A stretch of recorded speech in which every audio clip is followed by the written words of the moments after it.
I'm here on the job site with Dale, who's a framing contractor. Hey, good morning. Dale traded up to Geico Commercial Auto Insurance for all his business vehicles. We're here where he needs us most. Yep, they sure are. We make it easy for him to save on all his insurance needs, all in one place, with coverage that fits his business and bottom line. Oh, I shouldn't have looked down. It's all right. We're so far up here. Look at me. Take a deep breath. Oh, I'm good. So good. Get a commercial auto insurance quote today at geico.com and see how much you could save. Get more with Geico. Bugs crashing your pack's party? Whether they've got paws or sneakers, your pack deserves a home that's protected from pests. That's where Wondercide comes in. Plant-powered protection made with steam-distilled natural essential oils that actually work. It kills and repels fleas, ticks, mosquitoes, and ants without questionable ingredients or overpowering smells. Safe to use around kids and pets when used as directed, lab-proven to work fast, and proudly made in the USA. We offer sprays for pets, people, homes, and yards. Plus, spot-on treatments, collars, and even shampoos. Whatever your pack needs, we've got it covered. Founded by a pet parent looking for a better way to protect her dog Luna, Wondercide's now protected over 21 million lives and counting. You might have even seen us on Shark Tank. Go to Wondercide.com and use code WONDER20 for 20% off your first order. That's WONDER20 at Wondercide.com. Wondercide. Protect your pack with plant-powered Wondercide today.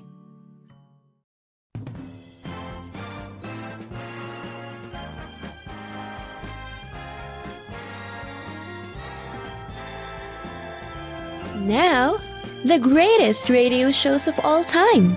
Suspense. The Shadow Node. Washington calling David Harding, counter-spy. Classic Radio Theatre. The Great Gildersleeve. Fibber McGee and Molly. Dragnet. Gunsmoke. The Lone Ranger. Now, step back into a time machine with your host, Wyatt Cox. Good evening, friends of the Inner Sanctum. Comedy on this Friday with episodes of the Lux Radio Theatre 7 Keys to Baldplate, starring Jack Benny and Mary Livingston from 86 years ago. We'll also have the Lum and Abner Preview, a special preview of the upcoming half-hour Lum and Abner show, Groucho Marx and You Bet Your Life from 1956, and we'll have an episode of Fibber McGee and Molly. That's all coming up straight ahead on this Friday. This is the 26th day of September, 269th day of the year, 96 days left in the year. Thomas Jefferson appointed the first Secretary of State on this date in 1789. Other appointments, John Jay, the first Chief Justice of the U.S., Samuel Osgood, the first Postmaster General, and Edmund Randolph, the first Attorney General. In 1914, the Federal Trade Commission established. In 1957, West Side Story opened on Broadway on this date. And in Chicago on this date in 1960, the first televised debate between President Nixon and, between Vice President Nixon at the time and Senator John F. Kennedy. In my judgment, a vigorous Democratic president, supported by a Democratic majority in the House and Senate, can win the support for these programs. But if you send a Republican president and a Democratic majority, and the threat of a veto hangs over the Congress, in my judgment, you will continue what happened in the August session, which is a clash of parties and inaction. Mr. Nixon, comment? Well, obviously, my views are a little different. First of all, I don't see how it's possible for a one-third of a body, such as the Republicans have in the House and the Senate, to stop two-thirds if the two-thirds are adequately led. I would say, too, that when Senator Kennedy refers to the action of the House Rules Committee, there are 8 Democrats on that committee and 4 Republicans. It would seem to me, again, that it is very difficult to blame the 4 Republicans for the 8 Democrats not getting something through that particular committee. Interesting outcome of the debate, as the people who listened on radio felt Nixon won the debate. The people who watched on television felt Kennedy won the debate because they did a very horrible job with President Nixon's makeup and such. He had a heavy 5 o'clock shadow and did not look as attractive as Senator Kennedy. The Brady Bunch debuted on ABC on this date in 1969. It ran for 5 years.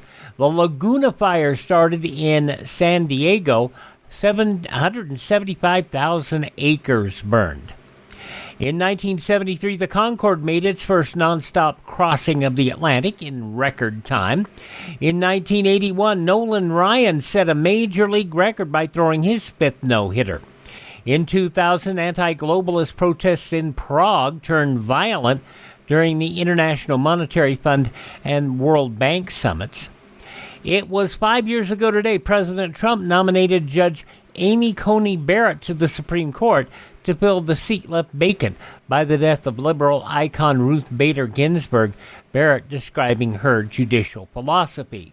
Judges are not policymakers, and they must be resolute in setting aside any policy views they might hold.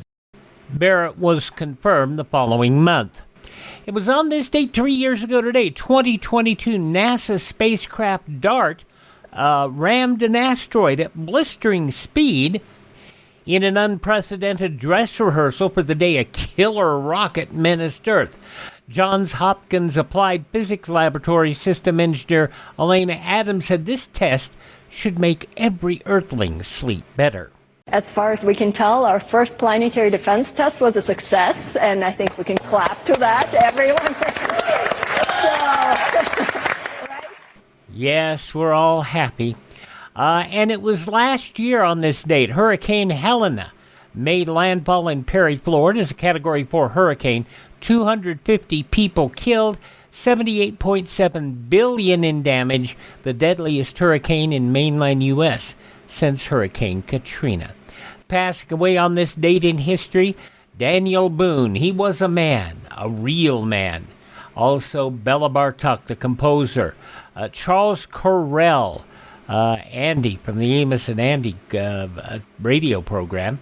Also, singer Betty Carter, actor Richard Mulligan, singer Robert Palmer, golfer Byron Nelson, the accused Tokyo Rose, Iba Togurni Diaquino, also Paul Newman, and she was Rose in Titanic, and was in a whole bunch of pre-code films, 1932 to 1940, before the rules got real tight. Gloria Stewart, passing away on this date in history at the age of just 100. Now, birthdays on this date include Johnny Appleseed. Yes, there really was a Johnny Appleseed. T.S. Eliot, the writer. George Raft. Pope Paul VI. George Gershwin. Fitness advocate Jack LaLanne, who made it all the way to 96. Singer Marty Robbins. Julie London. Ellie Mae from the Beverly Hillbillies. Donna Douglas. Also Lynn Anderson, who never promised you a rose garden. And Olivia Newton-John, all born on this date. They have all left the building. Hi, this is Jeff Foxworthy. It is now time for the birthday announcements. The following people are now officially older than dirt. 1 Adam 12, Kent McCord, 83 years old today, from Adam 12. From The Weakest Link, Ann Robinson is 81. You are the weakest link. Goodbye. Thank you very much. From Beauty and the Beast and Terminator, Linda Hamilton, 69 today. From Little House on the Prairie, Melissa Sue Anderson, 63. Actress, television hostess Jillian Barberi is 59. The WWE's Asuka is 44. Actress, singer Christian Milian is 44. And also 44 today, Serena Williams. I don't feel expected to win. I feel expected to show up and, do the best that I can do. I'm just enjoying every moment. Serena Williams, 44 today. The daughter of Laurie Metcalf and Jeff Perry, Zoe Perry from Young Sheldon, is 42 today. And AEW's Buddy Matthews, or if you want to refer to him as Mr. Rhea Ripley, that would be appropriate. He is 37 years old today. Rhea Ripley in the WWE, in case you don't know. Those just a few of the people celebrating the 26th day of September as their birthday. If this is your birthday, We we baked you a birthday cake. If you get a tummy ache and you moan and groan and woe, don't forget we told you so. Happy birthday! Happy birthday! Make a wish, dear, and blow out the candles. Here they go.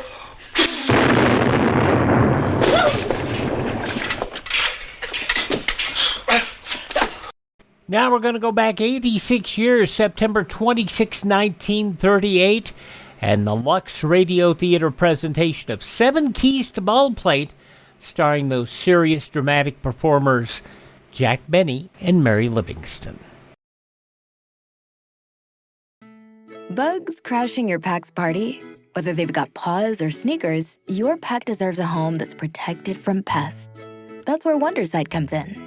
Plant-powered protection made with steam-distilled natural essential oils that actually work. It kills and repels fleas, ticks, mosquitoes, and ants without questionable ingredients or overpowering smells. Safe to use around kids and pets when used as directed. Lab-proven to work fast. And proudly made in the USA. We offer sprays for pets, people, homes, and yards. Plus, spot-on treatments, collars, and even shampoos. Whatever your pack needs, we've got it covered.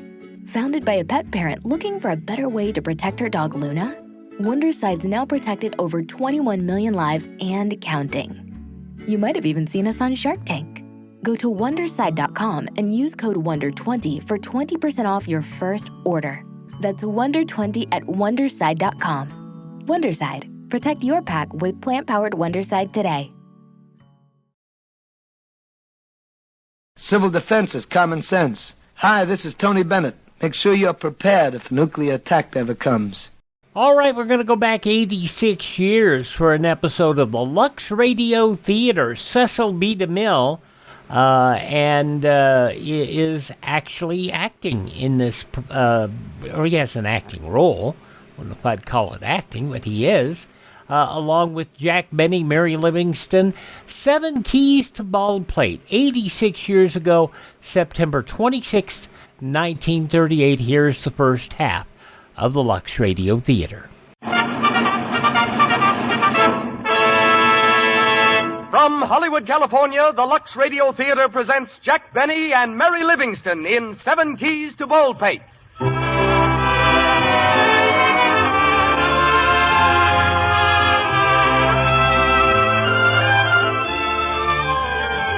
Lux presents Hollywood.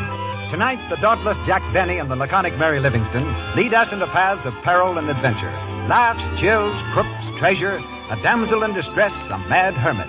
This is only part of what Jack Benny encounters tonight in that grand comedy mystery by George M. Cohan, 7 Keys to Baldplate, adapted from the novel by Earl Durr Biggers. You'll hear also, as special guest, the world-renowned violinist Ephraim Zimbalist. Conducting our orchestra is Louis Silvers. Tonight's play is brought to you by the makers of Lux Flakes. Before I introduce our producer, let me remind you that it's thrifty to buy several big boxes of Lux Flakes at a time, so you'll always have it handy in bathroom and kitchen. Every box of Lux Flakes means longer life for your washable nice things, kind care for your hands. You're thrifty every time you use these gentler, finer flakes. And now, our producer. Ladies and gentlemen, Mr. Cecil B. DeMille.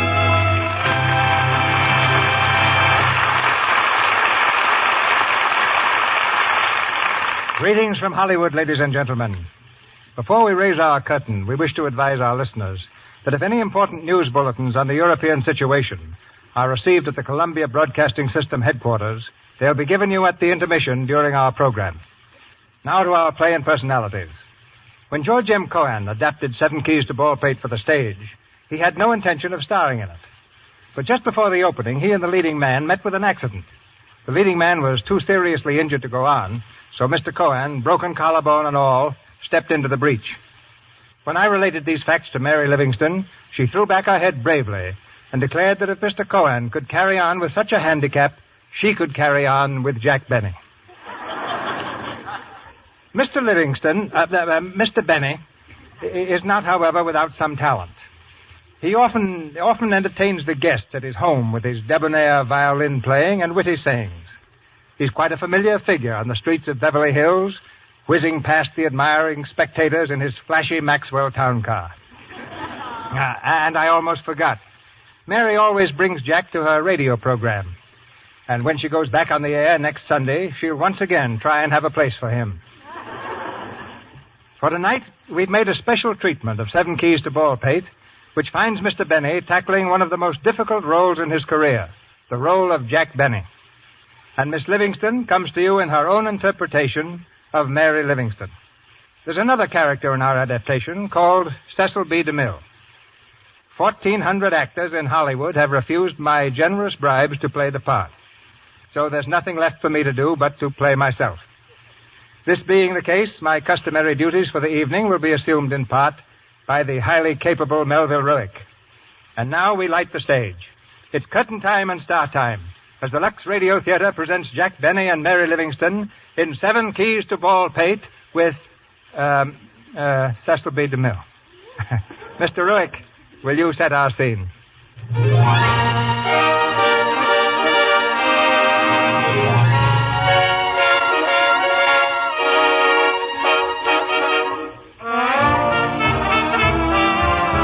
On the lot at Paramount Studios in Hollywood, a building stands apart from the rest. On its door, the legend, Cecil B. DeMille Productions, Incorporated. The door has just opened, and CB himself strides quickly across the reception room toward his private office. A small army of assistants and secretaries hinder his progress with innumerable requests. Good morning, Mr. DeMille. Good morning. Good morning, sir. Morning, darling. Well, Mr. DeMille, I had that set See made me up later, now. will you, Joe? Hello, CB. Here's that script you asked Thanks, for. I'll read it tonight. Mr. DeMille, would you see Mr. Nelson? I can't see anyone this morning. Ask him to come Mr. back. DeMille, this Not man now, out here- Harry. Sorry. Or Bill, come into my office, will you? Okay, CB. Well, Mr. DeMille, about All that right, set. all right. I'll I take want care you of to see it. It's everything. very See me important, later. really. Sit down, Bill. Morning, Miss Cole. Good morning, Mr. DeMille. Anything happen? Nothing much. Mr. Henry called about that script. Frank Donnelly has a new star for you, and, oh, yes, Mr. Benny called again. Who? Mr. Benny. Jack Benny. What did he want? The usual thing. What did you tell him? The usual thing. I said you were out to lunch. I'm beginning to feel a little guilty about Jack. What's it all about, CB? Well, I was a little tired one night, and I half promised I'd make a picture with him. No. Yes. And he calls me up every once in a while to remind me of it. Well, he isn't serious, is he? And that's just the trouble. He gave me a long talk about how his soul is starved in comedy. He wants to branch out into drama, heavy acting parts. Well, he must be crazy. What'd you tell him? Well, I couldn't tell him the truth. It would have broken his heart, not to mention Paramount. So I just keep telling him I'm still looking for the right story, but it's becoming very embarrassing. He seemed pretty discouraged this morning, Mr. DeMille. I really think you ought to call him. He said you could reach him at Mary Livingston's house. Well, I'm not looking for trouble, but if he calls again, I suppose I'll have to speak to him.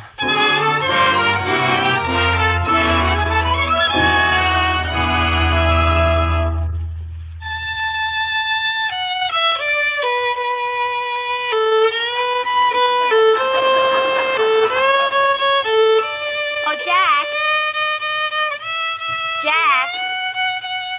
Jack. Hey, Yasha. Yes, Mary. Jack, why don't you give that cigar box a rest? You've been scratching on it for the last 2 hours. In the first place, it's not a cigar box. In the second place, I wasn't scratching. That was music, whether you like it or not. Thanks for the choice. Oh, well. If that's the way you feel, I'll put it away. Oh, Jack, I didn't mean it like that. Gee, you certainly are getting cranky lately. Come over here to say hello, and every time I open my mouth, you get sore. What's the matter with you anyway? Oh, I don't know. I guess I'm in one of those moods again. I'm sorry, Mary. Gosh, why doesn't DeMille call? Oh, so that's it. I knew there was a reason for that long jaw you're wearing. I'm not wearing a long jaw. You are, too. Well, I saw it in Esquire.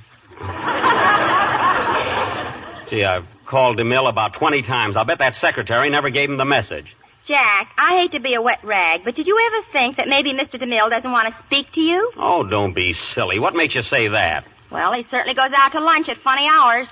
Well, that doesn't prove anything. He told me himself he wanted to make a picture with me, and he wasn't lying. Yeah, I'll bet he looked you right square in the chest when he said it. Oh, no, he didn't. Listen, Mary, Mr. DeMille knows how I feel about comedies. We're going to make a serious picture, something that'll give me a real chance. See, the only thing that's holding it up is the story, and we'll have one if I have to sit down and write it myself. I'll write something I can sink my teeth into. With my ideas, all I need is paper and pencil. And teeth. See, you don't give me credit for anything, do you? Oh, Jack, why don't you come down to earth? You're a comedian. You made your name in comedy, and you ought to stick to it. This other stuff isn't for you. What do you mean it isn't? I'm an actor, ain't I? Aren't I? First, lost, and always, I'm an actor. And here I am laying around wasting my talents because nobody will give me a chance. DeMille makes the Plainsman, and he uses Gary Cooper. Then he turns around and makes the Buccaneer and uses Frederick March. What they want with me at Paramount, I don't know. If I were you, I wouldn't even ask. That's so. And I certainly wouldn't keep pestering Mr. DeMille all the time. I'm not pestering him. He's just as anxious to do this as I am. I'll give him a ring right now. Hello? Give me Hollywood 06746, please. It's probably out, but I'll take a chance. Hello? Mr. DeMille's office? Well, this is Jack Benny speaking. Is Mr. DeMille back from lunch yet? Oh, he is? Well, can I speak to him? Thank you. There you are, Mary. Yeah, I told you he was just as anxious. Hello? Well, how are you, Mr. DeMille? This is Jack Benny. Oh, I'm pretty good. Say, listen, I just called... Mary? Oh, she's fine. She's fine. Say, Mr. DeMille, I've been thinking about that story. What's that? Why, no. No, I haven't got a cold. Well, maybe just a little cold. Look, Mr. DeMille, I've been thinking about that story. Huh? Oh, hot lemonade, huh? Yes, I'll do that. Say, Mr. DeMille, I've been thinking about... Quinine? Well, I don't think it's that bad. Oh, is that so? Uh-huh. Uh-huh. No sneezing. Uh-huh. Uh-huh. Ask him what's good for falling hair. Quiet. Uh-huh. Well, thanks, Mr. DeMille, but look, what I called you up about... Oh, it did, eh? Fixed you right up, huh? Well, thanks very much, Mr. DeMille. Yeah, goodbye. No, wait, what I wanted... Hello? Hello? Can you imagine that? We were cut off.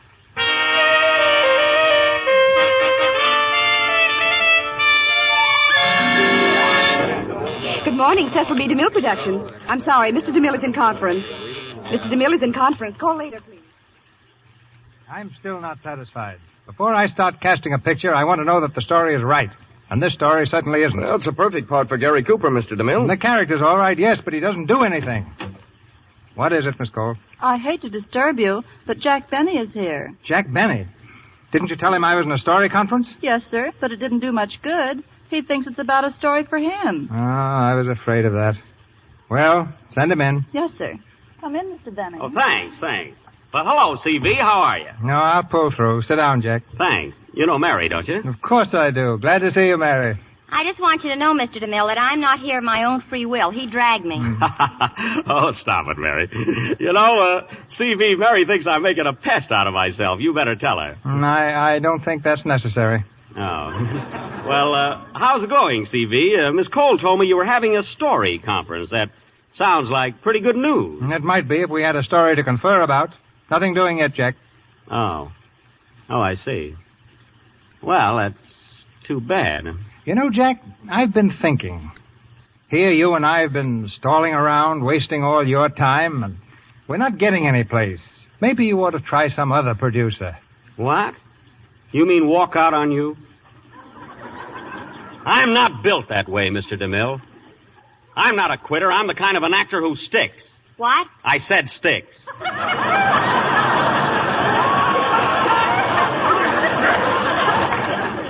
Now, look, Mr. DeMille, I don't care what happens. I'm with you right to the end. Well, that's very kind of you, Jack. Yeah, I'm not going to let a little thing like a story lick us. Not if I have to write one myself. Just like that, huh? Well, sure, I can do it all right. After all, I've had some experience, you know. Well, it'll take you quite a while. Say, maybe it's not such a bad idea at that. Well, of course it isn't. No, now you run along and write that story, Jack, and I'll give you plenty of time to do it. Okay. Well, I'm going out to lunch. I'll see you in a couple of months. What are you going to eat, a whale? Mary. Now, look, CB. Now, look at here. I don't need a couple of months to write a story. When I get started on it, I'll probably knock it out in a couple of days. One day, if I'm in the mood. Well, what's the matter? You don't believe I could do it, huh? A complete scenario in 24 hours? I don't believe anyone could do it. Oh, you don't? All right, Mr. DeMille, I'll tell you what I'll do. I'll start a story tonight. If I finish it in 24 hours, will you produce it? Well, it'd have to be good. Oh, I'll take care of that. Will you produce it? If it's a good story, why not? Now, I'll tell you something else. If you can write a complete and original story in 24 hours, I'll let you play the lead in it. Mary, you heard that. You heard what he said. You're letting yourself in for it, Mr. DeMille. I don't think so. It's a mental and physical impossibility. That's Jack, all right. You'll find out, CB. So will you, JB. Well, all I need is a quiet place to work in. I may have to go out of town. That's all right with me. Any place you want. Okay. Now, let's see if I can... As a matter of fact, Jack, if you really want a quiet place, you can use my place up on Baldplate. Where? Baldplate Mountain. It's an old house I picked up a couple of years ago. I've never lived there. And no one can bother you because no one else can get in. Oh. There's only one key in existence, and I'll give that to you. Only one key, eh? Hey, that sounds great. Here it is. There, that's the only key to Baldplate. Well, say, where is this place? I mean, how do I get there? Well, it's on top of Baldplate Mountain, about 17 miles from the village of Baldplate. You'll probably have to cut your way through the snowdrifts, but once you get there, you'll love it. The only thing you'll hear is a couple of hoot owls and the moaning of the wind. What, no radio? No one ever goes near there. It's an ideal place to work. All right, the bet's on. I'll go pack now, and I'll leave for Baldpate in an hour. Good. But remember, Jack, a complete and original scenario in 24 hours. Listen, Mr. DeMille, if I don't bring you back a complete and original story in 24 hours, my name ain't Jack Benny. Confidentially, Mr. DeMille, it ain't. Oh, come on.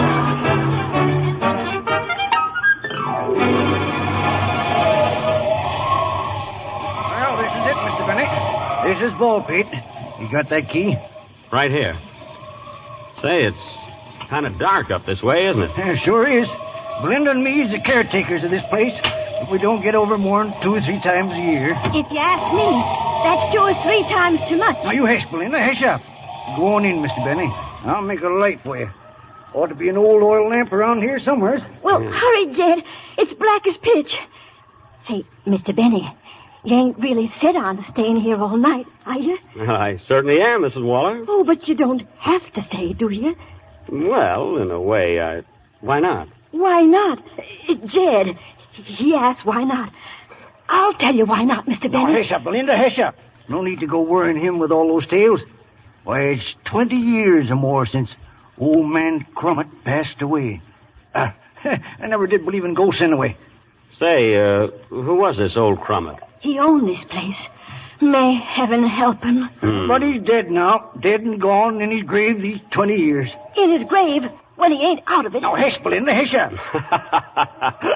Oh, it's all right, Mr. Waller. I'm not very much afraid of ghosts. Oh, of course you ain't. Of course you ain't. I never would have believed a word of it myself. Except for what happened to the last feller that stayed here. Would you like to hear about it? Well, not particularly. Well, 'twas a night just like this. Black as a crow's feather. With the wind a-howling and a-moaning through the trees. Just like now. Yes, I guess that's why no one ever heard his screams. You see... Here, stop it. I don't want to hear any more about it. I got a story to write here, and by heaven, I'll write it or my name ain't... Now get out of here, both of you. Go on, scat. Then you set on staying, huh? Yes, I'm set on staying, huh? Come on then, Jed. We can go. Our conscience is clear. Yep. Goodbye, mister. Goodbye. Well, goodbye.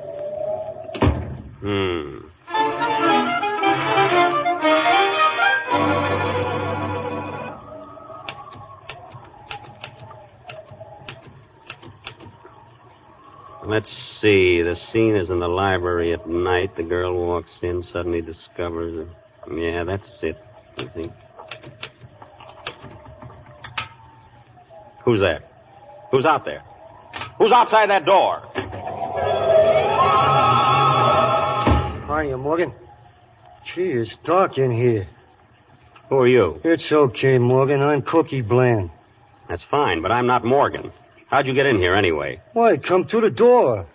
Yeah, I noticed that, but I happen to have the only key to that door. Oh, is that so? What do you think this thing is, a crochet needle? Oh, so you've got one, too. What are you doing here? Ah, can the chatter. You know I was supposed to meet you here. You come for the dough, didn't you? The dough? Well, sure. Hey, you cracked the safe yet? Why, no. Say, what is it? Now, listen here, Morgan. My name isn't Morgan. I'm Jack Benny. What? You heard me, Jack Benny. Oh, I'm dealing with a screwball, huh? Oh, listen, go away, will you? I've got a story to write. I'm right in the middle of a plot. Yeah? Well, if you ain't Morgan, you're going to be in the middle of another kind of a plot. And it don't have no happy ending. Why, what are you talking about? Stick 'em up, pal. Stick 'em up? Stick 'em up or I'll blow you through the wall. Hey, listen. What's that? Somebody else is trying to get in. They told me there was only one key to this place. Shut up. Look here, screwball. I'm going to hide in the next room, see? And you get him out of here.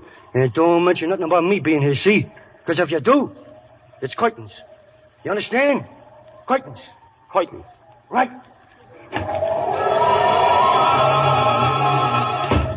Good evening.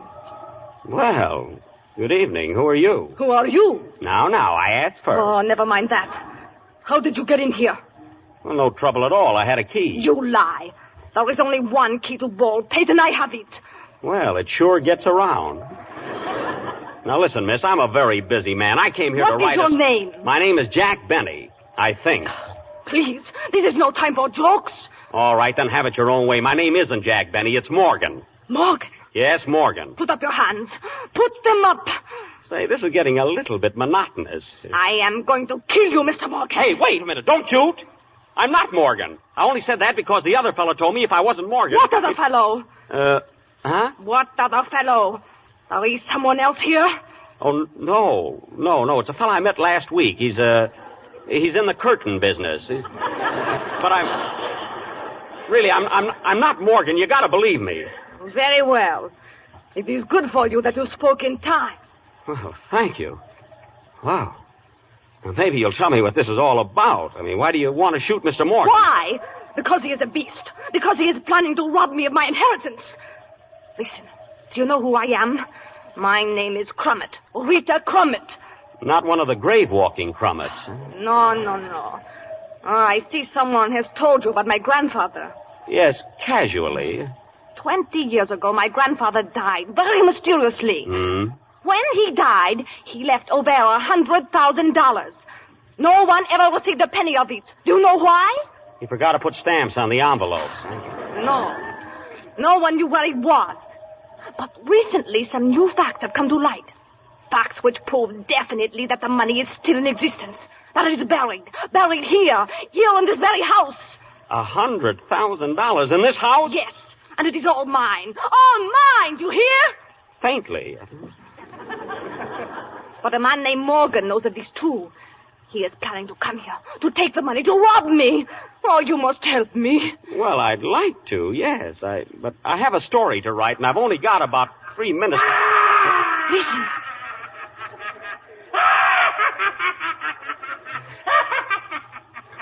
Who is that? I don't know, and don't introduce me. Look, there is someone coming down the stairs.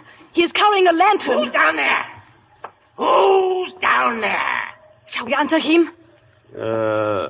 Miss Crummett, did your grandfather carry a lantern? Never. Was he a tall, thin man, all bent over with a long gray beard? No. Then there's a stranger in the house. Who's there, I say?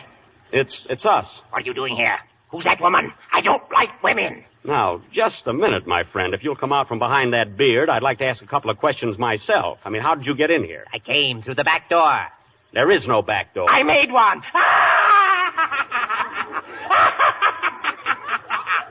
It wasn't that funny. I know who he is now.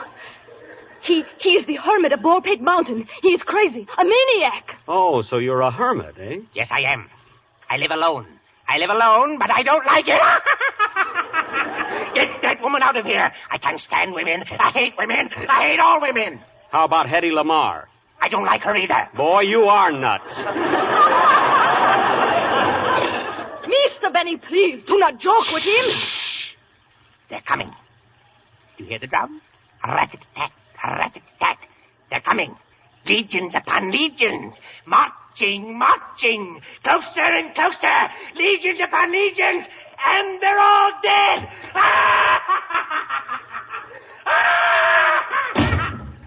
That man, I have heard of him. He is very dangerous. There's no telling what he will do. If he comes back, we must humor him. Yeah, if I come back, humor me. Oh, no. No, do not go, please. You must not leave me alone now. Look, I came here to write a story. Listen. There is someone at the door again. Someone is trying to get in. It's about time somebody tried to get out. I must not be seen here. I will be up in the attic. Do not breathe a word. Hello, Jack. Mary, you? Who'd you expect, Corrigan? Why not? How'd you open that door? With a key, why? That's ridiculous. Don't you know there's only 4 keys in existence? Well, mine makes 5. I didn't want to disturb you, so when I came through the village, I borrowed it from the grocer. A fine place that DeMille sent me to. Wait till I see him again. What'd you come up here for, anyway? Well, don't look so annoyed. I got worried about you. I thought of you up here all alone, and, well, I thought you might like some company. Company? Got more company now than a sweepstake winner. Mary, this is no place for you. You gotta leave right now. What do you mean, leave? I just got here. I know, but you gotta go. Now, don't ask questions, please. Are you trying to get rid of me? Oh, yes, I'm trying to get rid of you. Why? Mary, will you please do what I say? Not until I know what's behind all this. What's going on here anyway? There's nothing going on here. Nothing.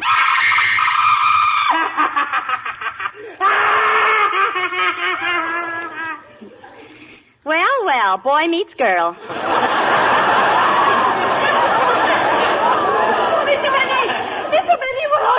Here, what's the matter now? That man is trying to kill me. He's mad. Oh, you've got to help me. Stay near me. I can't stand it. Here, now, stop. It's all right. I'll take care of you. Just calm yourself. Now, everything's going to be all right. Oh, thank you. Thank you. Oh, Jack. What? Who's the foreigner?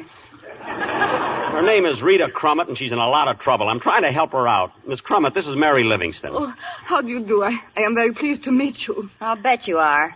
So this is a story you were going to write, eh? Well, I started to tell you. I thought there was some reason why you wanted to get rid of me. Now, listen, Mary. Oh, don't try to make excuses. Oh. It's too bad I happened to come up here, isn't it? But I'm glad I did. Glad I found out about you before it's too late. Mary, are you crazy? I never saw this woman before in my life. Then what is she doing here? I'll tell you what she's doing. She came here after $100,000. Oh, bank night. Now, look, Mary, this money was... Oh, you can't pull the wool over my eyes. It's all off between us, Jack. This is the end. Take Miss Crumpet and go. It's not Crumpet, it's Crummett. Well, she certainly looks it. Mary, look, this is silly. It's her money and she came here to get it. Now, there's a man named Morgan who's trying to take it away from her, and there's a fellow named Cokie Bland who's hiding in the other room, and he's trying to get it. Wise guy, stick him up. Hey, now, wait a minute, Bland. Wait a second. I didn't mean to tell her, really. I didn't. It just slipped out. Stick him up. Come on, all of you. Now, look what you've done, Mary. I hope you're satisfied. I warned you not to squeal, didn't I? Oh. I warned you, pal. But you double-crossed me, see? And now I'm going to lump your dumplings. You're going to what? Lump your dumplings. You're going to lump my dumplings? Jack, what does he mean? I'm not sure, but if it's what I think it is, you better shake the mothballs out of your old black dress.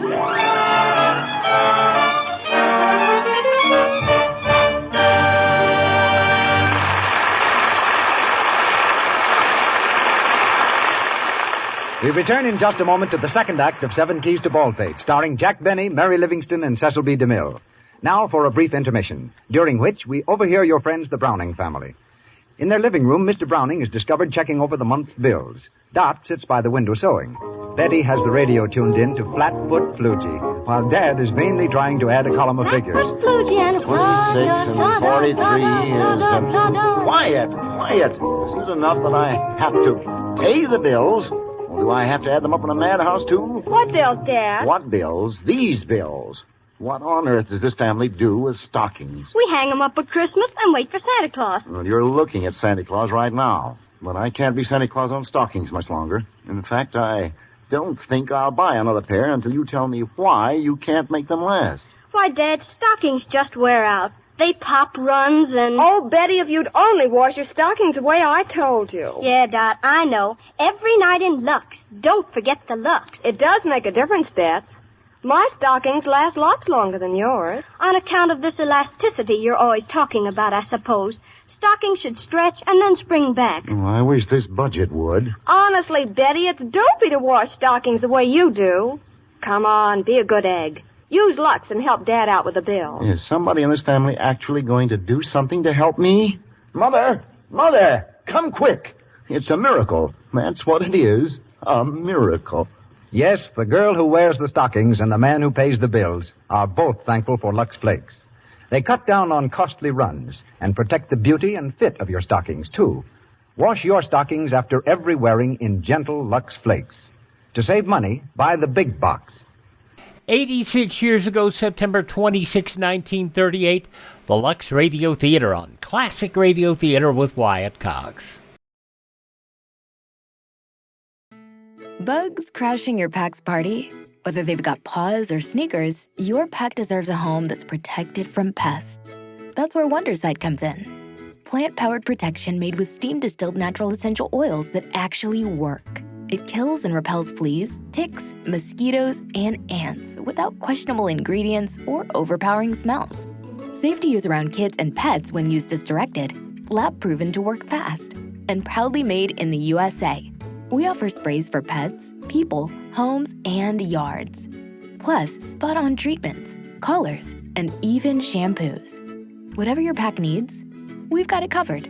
Founded by a pet parent looking for a better way to protect her dog Luna, Wondercide's now protected over 21 million lives and counting. You might have even seen us on Shark Tank. Go to Wondercide.com and use code WONDER20 for 20% off your first order. That's WONDER20 at Wondercide.com. Wondercide. Protect your pack with plant-powered Wondercide today. Civil defense is common sense. This is Fred McMurray. Home shelters can be built for as little as $100. Simple plans for building inexpensive home shelters are available free from your Civil Defense office. Ask for a copy of the Family Fallout Shelter booklet. Classic Radio Theatre with Wyatt Cox. There was a reason why at the very front of that Lux Radio Theatre program they mentioned that they would break in for the latest from the European war front.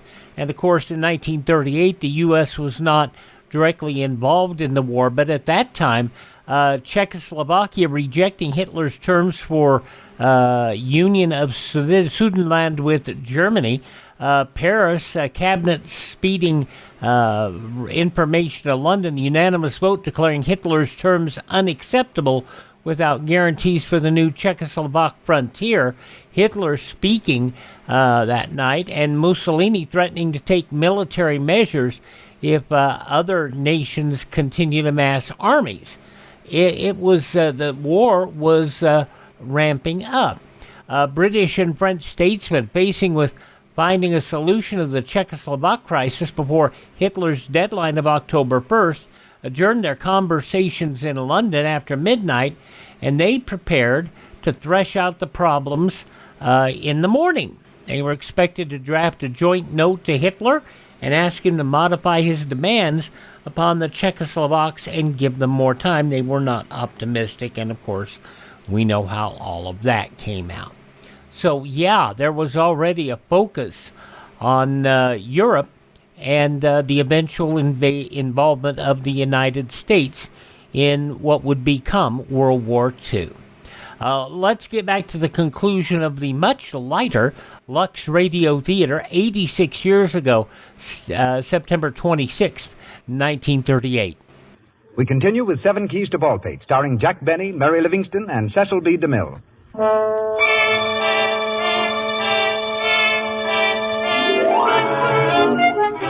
A few minutes have passed. In the old house on Baldplate Mountain, the situation remains unchanged, and Jack is still unshot. Rita Crummett, Mary, and Jack are seated in a row against the wall. Bland covers them with an automatic. And I don't want nobody to make any false moves, see? If anybody bats an eyelash, I'll... you know what. You'll lump his dumplings. Right. Keep quiet, Mary. Well, that's what he said he'd do, didn't he? He was going to lump your dumplings. Well, you don't have to remind him of it. Don't worry, Screwball. I changed my mind about that. I'm going to wait here for Morgan. Well, I can wait if you can. Morgan is a beast. Nobody asked you, sister. He's trying to steal my money, but he won't. He won't, I tell you. I'll get that money tonight if it's the last thing I do. You lay one finger on it and I will be. Say, what is all this about money? What's everyone doing up here anyway? Oh, she came up here for some money, and this guy came up ahead of her. I came up to write a story. You came to keep me company. Not one of us had sense enough to bring sandwiches. Shut up. Well, why don't you all go home and leave me alone? Shut up, I tell you. I won't shut up. You can't intimidate me. Anyway, not until Morgan gets here. Well, maybe I won't wait for Morgan, see? Maybe I'll break the rules for once and let you have it right now. Here, stop! Put that gun down. Put it down. Everybody stand where you are. I've got you covered. Look, it's the hermit. Drop that gun. Drop it, I say! Oh, nuts. There, smarty pants. Hey, Jack. Who's the guy with the long beard? That's the hermit, Mary. Hiya, Hermie. Wonder what he looks like. I'm not going to get a lawnmower just for that. Who's this woman? Why is she here? Now, Hermie, control yourself. You certainly showed up at the right time. Where'd you get that gun? That's none of your business. I heard what you said. Up here after old Crummets' money, huh? Well, you won't get it. None of you will get it. Listen, look, I don't even want the money. All I want is to be left alone, that's all. And this guy here was going to shoot me. Oh, he was, eh? Well, he won't. There. You see, Mr. Bland? But I'm going to shoot you myself. What? There, you see, Mr. Bland? Quiet. Listen, Hermie, look, be reasonable. What did I ever do to you? You brought these women here. Oh, he did, eh? I did not. He did, too. Listen here, Hermie. I heard the whole thing. This dame came here for the dough, and this here guy promised he'd get it. There were a couple of crooks, and if I was you, I'd give it to him right now. Hermie, don't listen to him. He's crazy. He is, eh? Sure he is. He's stark raving mad. So am I. Shake, brother. Shake. Gosh. Stop shaking, Jack. You're not in it. Go on, Hermie. Let the rat have it. Right now? Sure, right now. Why not? You keep out of this. If he wants to wait a little, that's his business. Go on, Hermie. Give it to him. No. We must wait. That's right. We got to wait for Morgan. No, not for Morgan. We wait until midnight. I'll sit here and watch you squirm. Then when we hear the old village clock striking the hour, 7, 8, 9, 10, 11... Stop! Hermie, you can't do that. You can't put a man down in cold blood. Why, you don't know me. You don't even know who I am. You can't do it, Hermie. I tell you, you can't do it. Pick up your hand. Come on. Up with them. Now I know somebody's selling keys outside. Put that gun down, Santa Claus. I'm taking charge here. Now, don't move. Anybody. Brother, I don't know who you are, but you certainly are a lifesaver. Yeah? Hello, Bland. Hi, Morgan. Morgan? What are you laughing at? Hello, Morgan. Mary. What's going on here, Bland? Well, I don't know, boss. I come up here like you told me to, and I find this guy punning a typewriter, and this here dame walks in and she... Rita. So you're here, eh? Well, what of it? You double-crossing little snake. Say, you can't talk to Miss Crummett like that. Crummett? That's a laugh. Do you know who this dame is? If she's Miss America, I'll scream. Quiet. Her name is Nolan. Rita Nolan. She's the slickest little crook in the business. What do you mean, crook? That money belongs to anyone who finds it. Nobody will find it, because it's mine. Every penny of it mine. Keep your mouth shut. Put up your hands, everybody. Me too? Yeah, you too. Keep them there, you hear? Yes, sir. Come here, Bland. I want to speak to you. Okay, boss. The rest of you sit tight. I got my eyes on all of you. Phew. Gee, Mary, I guess we're in a tough spot. I wished I had a gun. What for? You wouldn't shoot anybody. No, but I could commit suicide. Mary. Hey, Mary. Don't make a move, but listen to me. We got to get that gun away from Morgan. I got a plan. What is it? When Morgan comes over here and starts to talk, you look behind him, see? And then you yell, "Look out behind you." Then when he turns around, I'll grab his gun. How do you like that for an idea? I think it's corny. What do you mean, corny? Shh. Here he comes. All right, Bland. Let's get after that dough. It's in the house somewhere. We've got to find it tonight. Here, you take the upstairs, and I'll search down here. All right, Mary. Remember the plan? Oh, yes. Say, Mr. Morgan, will you come here a minute? Huh? What do you want? Personally, I don't think this is going to work, but look out behind you. Huh? What? Hey, give me that gun. Hey, you stand right where you are, Mr. Morgan. Now put up your hands, everybody. You didn't think it would work, eh, Mary? Say, I guess I'm not a scenario writer for nothing. Everybody line up against that wall, see? I mastered this situation, see? I got you all in the palm of me hand. If anybody moves, I'll dump his lumplings. The telephone. Who had that phone connected? I'll answer it. Oh, no, you don't. Get away from that phone. That called for me. No, it isn't. Stand back, all of you. I'll take care of this, see? Be careful what you say, Jack. You can't tell who it might be. Don't worry. I guess I can handle it. I guess. Go ahead, Jack. All right. Don't push me. Hello? Hello? What? No, madam, this is not Sam's Delicatessen. Can you imagine that? Now what are we going to do?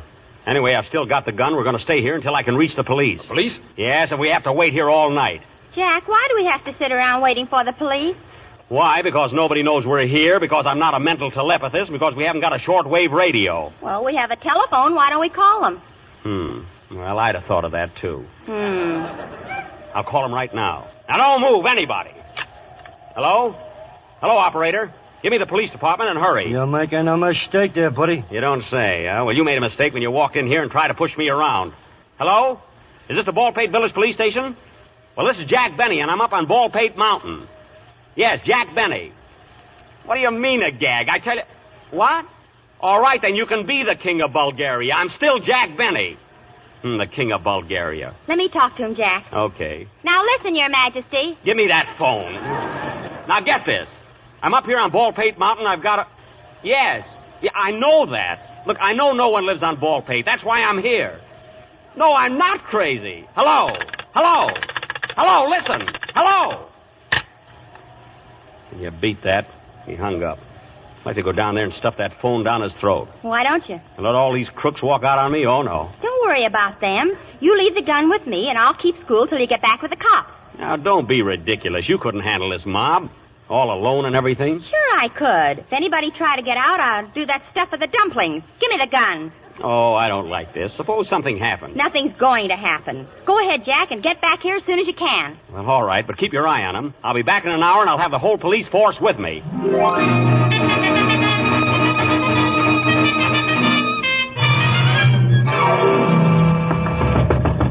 Hey, open this door. Hey, what kind of a police station is this? Open up, will you? Hey, what goes on here? Hey, let me in. Is this the Baldplate Village Police Station? It ain't the morgue. Well, you can't prove it by you. Where is everybody? Well, we close early on Mondays. Oh, you do, eh? Well, I want to see the chief constable. Where is he? Chief constable? You'll find him in cell number 6. He's playing draw poker with the 3 prisoners. Playing with the prisoners? Isn't he taking a chance? No, they're his cards. Oh. Just go right through that door. The chief is the guy without the stripes. Thank you.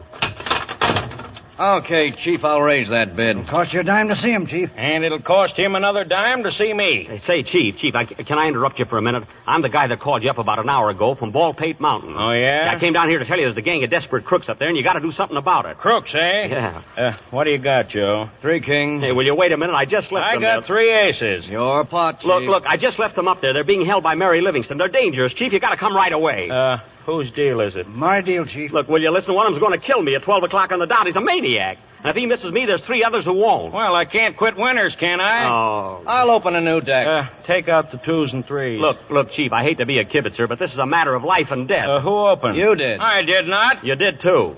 Now, look, Chief, all I want is... 10 cents blind, Joe. I'll see that and raise it a dime. Look, all I want is Up a nickel. All I want is a nickel and 1 better. Chief, it's a matter of life and death. And a nickel again. It's $100,000. What? Well, that's too high for me. I pass.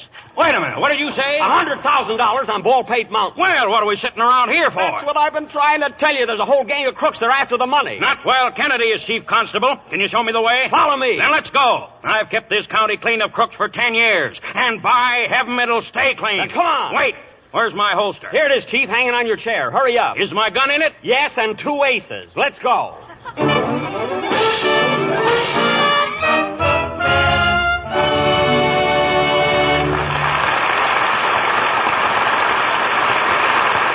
Pause for station identification. This is the Columbia Broadcasting System.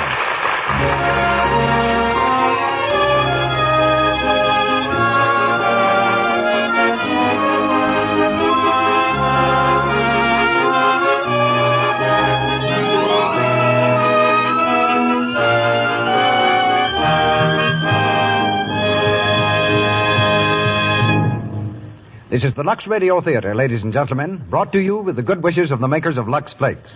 And now, before bringing you the 3rd act of our play, starring Jack Benny, Mary Livingston, and Cecil B. DeMille, we have a little intermission.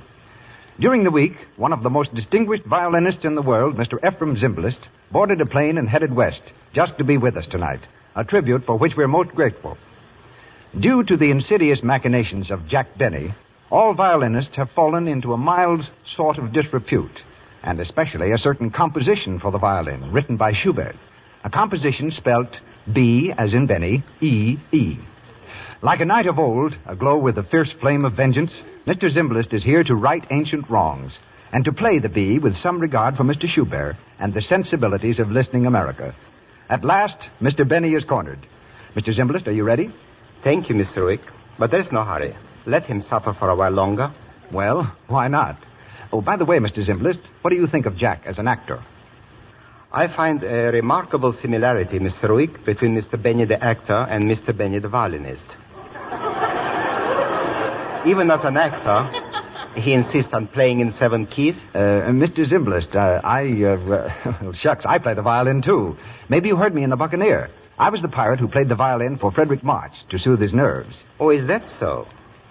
May I suggest, Mr. Wick, that next time you give him a nice cup of hot milk? Oh, don't you like anything around here, Mr. Zimbalist? Oh, of course. I'm just trying to be funny, Mr. Wick. When a violinist tries to be a comedian, or when a comedian tries to be a violinist, heaven help the audience. I think I better play the B. Fine. Ladies and gentlemen, Mr. Ephraim Zimbalist, accompanied at the piano by Theodore Seidenberg.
America thanks you, Mr. Zimbalist, and we all trust Mr. Benny's musical dumplings are at long last properly lumped. We hear him now with Mary Livingston and Cecil B. DeMille in Act 3 of 7 Keys to Baldplate.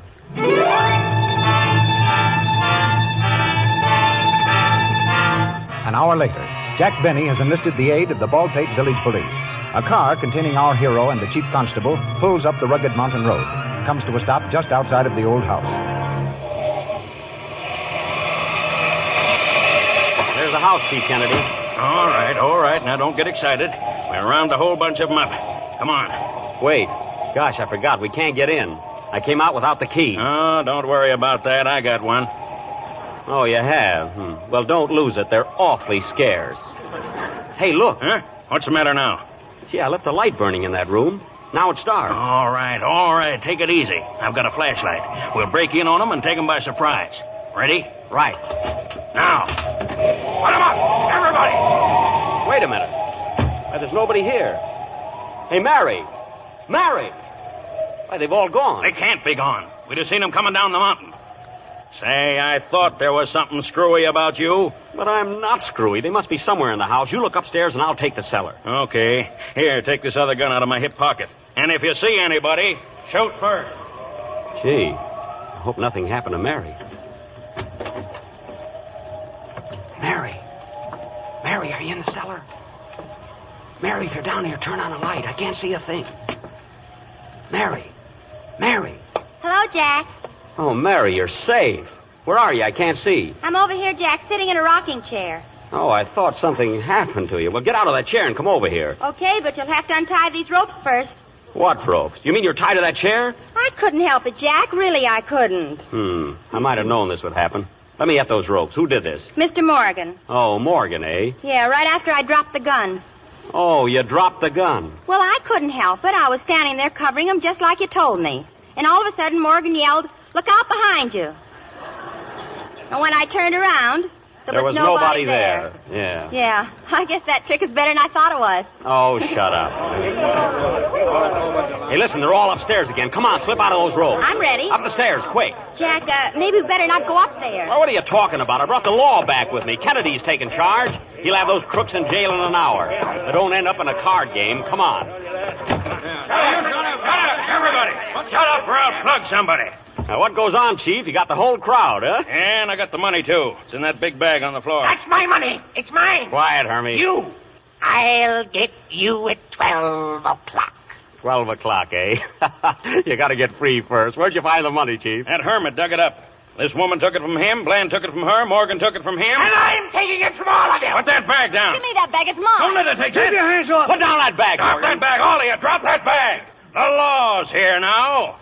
The law will take care of that dough in its own way. That's telling him, Chief. Where's the phone? Right over there on the desk. Put that money up here next to me. There you are, Chief. Now, everybody stay nice and quiet. Hello, operator. I want Village 826. Yeah. Who you calling, Chief? The riot squad? I guess all you crooks will have a lot of time to think this over. Hello, Village 826. Is this Joe's pool room? Pool room? This is Chief Constable Kennedy. Let me speak to my wife, will you? What? You don't see her around. Maybe she's behind the 8-ball. Mary. Oh, you did, eh? Well, put her on the phone. Look, Chief, I don't want to interfere with your business, but why don't you call up the station? Hello. Is that you, Agnes? How's the game tonight, honey? That's good. Listen, honey, get this clear. I want you to get some clothes together in a hurry and catch the next train for Canada. Now, don't ask questions. I'll meet you there Wednesday morning. Yeah, with $100,000. Say, what are you trying to... Shut up! You got that straight, honey? Okay. Goodbye, sweetheart. What? Oh, all right. Goodbye, dear. Now, everybody stay where you are. Say, what do you think you're going to do? You heard me, buddy. I'm going to Canada. It's a fine time to visit the quintuplets. Shut up.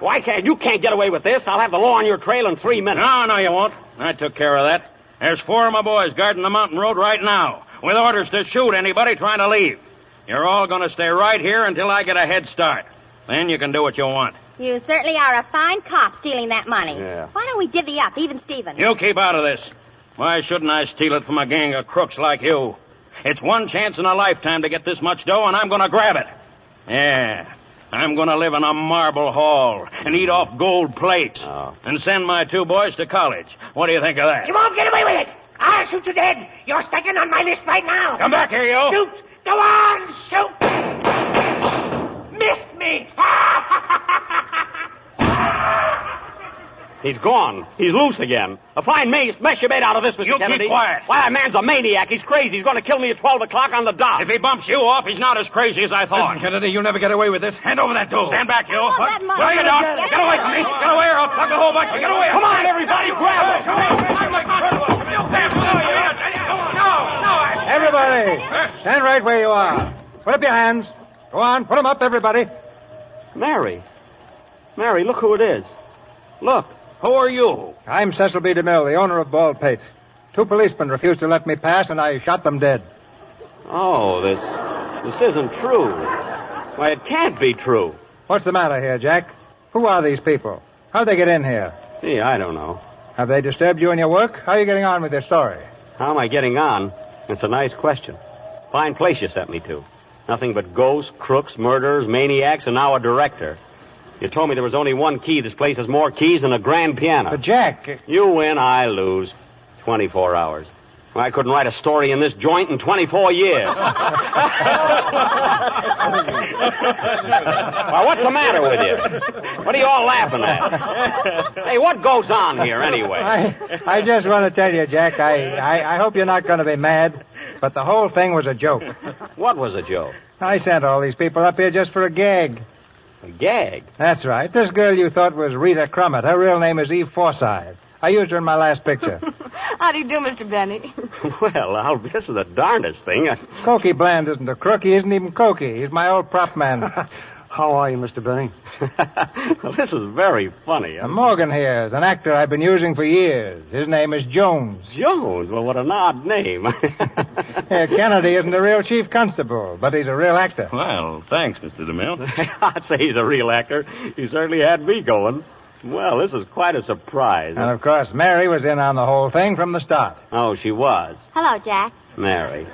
Oh, gosh darn you. Oh, this is very funny. Say, Mr. DeMille, who was the hermit? Huh? You know, the hermit. The guy you sent up here to act like a crazy man. Oh, he had me scared for a while. Who was he? I don't know what you're talking about. You know, the crazy guy. The guy who said he was going to shoot me at 12 o'clock, sharp. You know anything about this, Kennedy? Well, not me. I figured he was one of the actors. Well, I didn't send him. What? You mean you... There must be some mistake. I don't know anything about a hermit. Well, neither do I. I thought that... Wait a minute. Do you mean this hermit is on the level? Well, he must be. But he's going to shoot me. He's going to kill me at 12 o'clock. Now, keep calm, Jack. There must be something we can do. But he's a maniac. He's crazy. He's roaming around loose. Listen. What time is it? What time is it now? It's exactly 2 minutes of 12. 2 minutes of... Oh.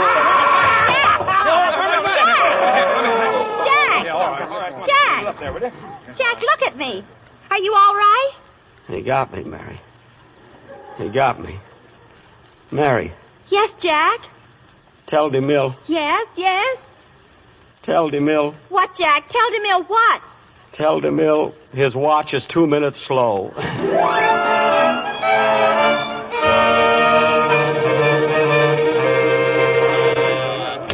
Mr. DeMille's office. I'm sorry, Mr. DeMille is in conference. I'm sorry, Mr. DeMille is in a story conference with Mr. Benny. Mr. DeMille is in a story conference. And there's your story, Mr. DeMille. At the finish, the hermit shoots me and I fall to the floor. Mary leans over to me and says, Jack, look at me. Are you all right? Then I look up at her and say, Tell DeMille his watch is 2 minutes slow. Finish. There's your story, Mr. DeMille, and I finished it in 24 hours. Gee, Jack, that's swell. What do you think of it, CV? Did you write all this since you were in this office yesterday? I certainly did. Did you work at my place on Baldplate? Yes, and you were right. I never heard a sound.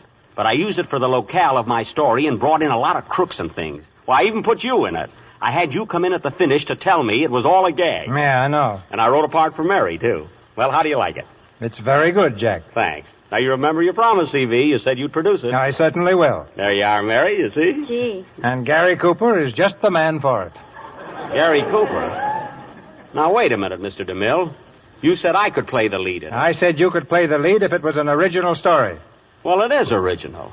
And it's good, too. Yes, but it was also good in 1910 when Earl Durr Biggers wrote the novel. Oh, he did? Yeah, and in 1913 when George M. Cohan produced the play. Oh, what a coincidence. Yeah, and in 1925 when Paramount produced the silent picture. Oh, they got in it, too. Yeah, and in 1929 when RKO made it as a talkie. Well. And I believe they all called it 7 Keys to Baldplate. They did? Ah. Gee, and I was so proud of it. God, I thought it was my own brainchild, didn't you? And it turned out to be an orphan. Yeah. Well, I guess I'm licked. So the picture's off, CB? I'm sorry, Jack. Gee, and I wanted to play the lead in it. Well, that's the way it goes. Yeah.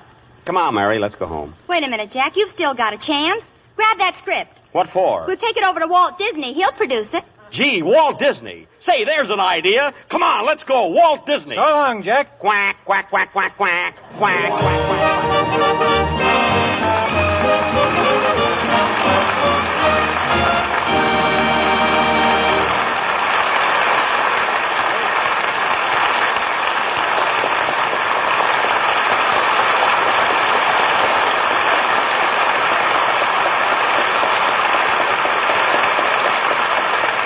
And that's the end of our Lux Radio Theatre version of 7 Keys to Baldplate. But not the end of Jack Benny. He'll be back in a moment with Mary Livingston, to be put on the spot again, I'm sure, by Mr. DeMille. Meantime, may I ask you, our listeners, a question. Have you ever been put on the spot by embarrassingly red, rough hands? If you have, if you want the smooth, white hands everyone admires, try changing to Lux Flakes for washing your dishes. Your hands may spend as much as 500 hours in the dishpan every year. Think of the damage a harsh soap may do. Such soaps are drying. They rob your skin of its natural oils. But Lux Flakes have none of the harmful alkali so drying to the skin. They leave your hands lovely. Do as so many clever women do nowadays. Use Lux for dishes. Buy the thrifty big box tomorrow. And now, Mr. DeMille, the actor, surrenders to Mr. DeMille, your host and producer, as he brings Jack Benny and Mary Livingston back to our microphone.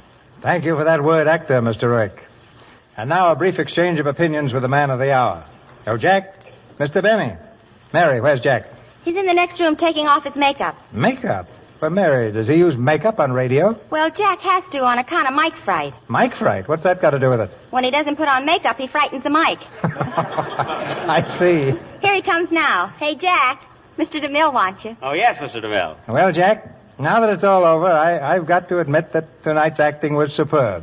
Really great. Gee, Mr. DeMille, you mean that?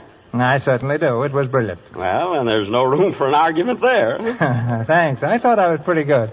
You? Of course. Who did you mean? Oh, well, yes, Mr. DeMille. I thought your acting was all right. Yes, sir, all right. You mean you didn't think it was good? Well, I didn't think it was bad. But you didn't say it was good. No, I said it was all right. Yeah, but you said it like Major Bowes. No, I really thought you were swell. And speaking of histrionic ability, I wasn't exactly a sound effect on this program myself, you know. I agree with you, Jack. I thought you did a great job. Thank you. Hey, Gable. What? What is it, Mary? As long as it's a matter of personal opinion, I thought I was pretty good, too. Mary, you were excellent. I don't know what we'd have done without you. It's got me stumped, too. By the way, Jack, what did you think of the way Mr. Zimbalist played the bee? Oh, I thought it was quite good, Mr. DeMille. Of course, his pizzicato was a bit strong. And when it came to the andante, I thought he was slightly razzmatazz in there. Oh, he was? Oh, yeah. But when it came to the allegro, why, nobody can question that. They better not question you, either. Yeah, tough. They're not question you, either. Now, look. Always comes in with their little 2 cents. Now, look, Mr. DeMille.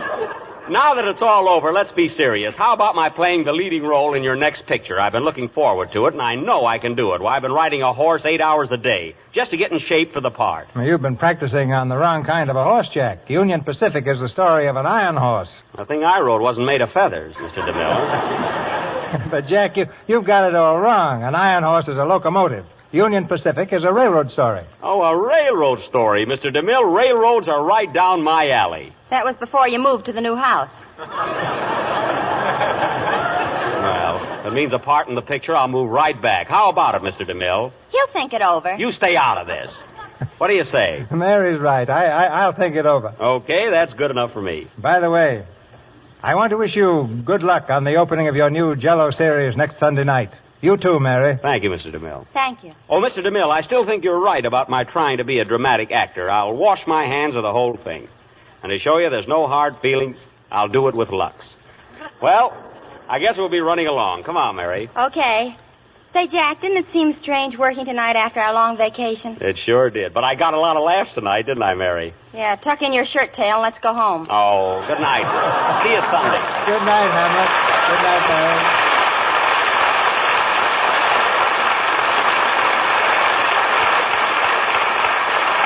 Our stars in play for next Monday night are announced very shortly by Mr. DeMille. Heard in tonight's cast were Margaret Brayton as Rita, Ted Osborne as Hermie, Ross Forrester as Bland, Gail Gordon as Morgan, Lou Merrill as Kennedy, John Fee as Sergeant, Eddie Waller as Jed, Martha Wentworth as Belinda, Joe Kearns as a prisoner, Victor Rodman as Ballister, Mary Lansing as telephone operator, Frank Nelson as Oakley, Dorothy Grewatts as Miss Cole, and Catherine Carlton as a girl. Jack Benny and Mary Livingston return to the air on the Jell-O program next Sunday night. Mr. Benny's new Paramount film is Artists and Models Abroad. Louis Silvers, our musical director, appeared through courtesy of 20th Century Fox Studio, where he directed music for the new picture, Straight, Place, and Show. Here's Mr. DeMille. Believing with Disraeli that variety is the mother of enjoyment, we turn from the comedy of tonight's play and bring you next Monday night to more dramatic and romantic feels in presenting our adaptation of the recent hit picture, Another Dawn. This tense play carries us to Arabia, where in the heat and mystery of the desert, a handful of soldiers hold aloft their country's flag, and a beautiful girl picks up the fragments of her lost happiness. Our stars, a trio of Hollywood's most popular celebrities, Madeleine Carroll, Francho Tone, and George Brent.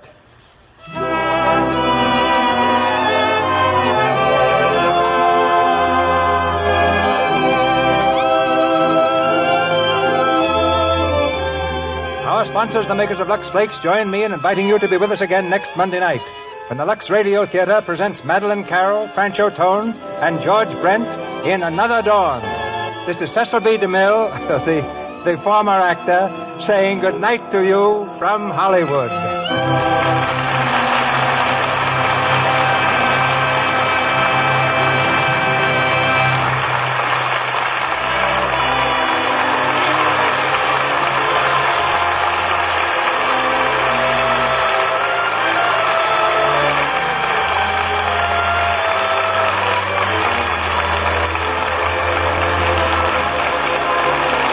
Has been Melville Ruiz. This is the Columbia Broadcasting System.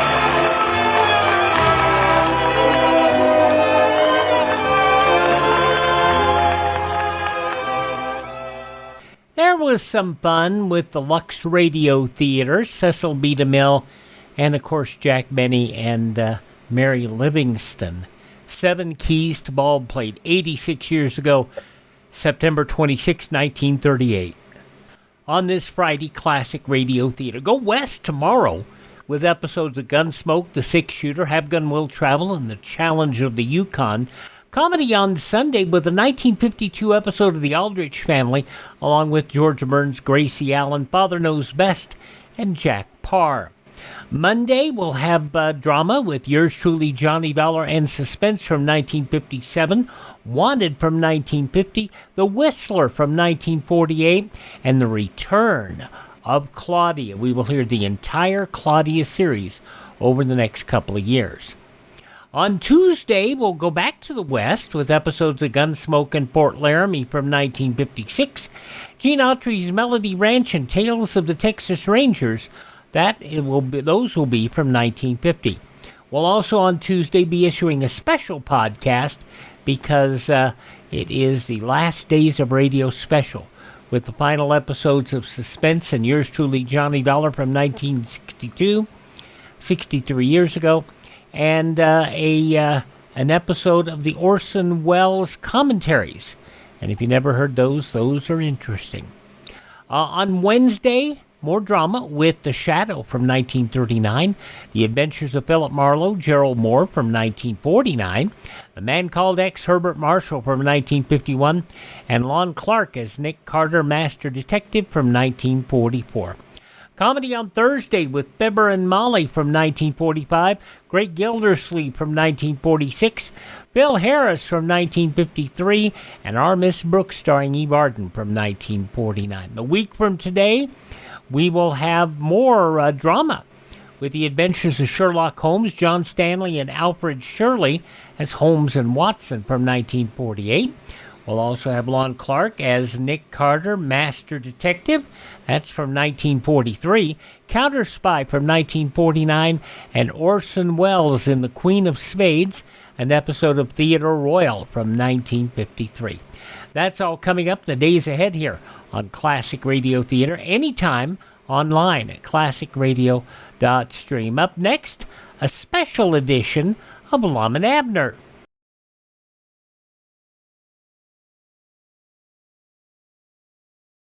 Civil defense is common sense. This is Howard Duff with this reminder. 640 and 1240. These are the Conelrad frequencies during a national emergency. 640 and 1240 on your regular radio will be your only official means of receiving vital information. Remember, 640 and 1240. Now, back in 1948, CBS got a deal for Lum and Abner to be sponsored by Frigidaire and go from their weekly or daily 5-day-a-week 15-minute show or 4-day-a-week 15-minute show to a weekly half hour. And in so, they had to bring in more cast, and they actually got an orchestra and the whole 9 yards. So they went from being just that down-home Pine Ridge show to a real Hollywood slicked-up presentation. And on this date, 77 years ago, September 26, 1948, they held what they called the Lum and Abner birthday party, a preview of what the show was going to be like the following week, sponsored by Frigidaire. The Lum and Abner Preview, 77 years ago, September 26, 1948. Hello? Yes, operator? Hedda Hopper returning my call? Good, put her on. Hello, Hedda? Wendell. Wendell who? Niles, Oliver Wendell Niles. Say, look, Head, can you be at the Jot 'em Down store in 5 minutes? Why? Because we're throwing a big surprise party for Lum and Abner. Lum and Abner start their new half-hour show for Frigidaire next Sunday. Who all's coming? Well, you, I hope, and Red Skelton, Margaret Whiting, the Modernaires, Felix Mills and his orchestra, and I've placed a call to Bob Hope in New York. Collect, that is. And I understand that one of the Crosbys will be here. Which one, Hedda? Well, Brother Everett wouldn't commit himself.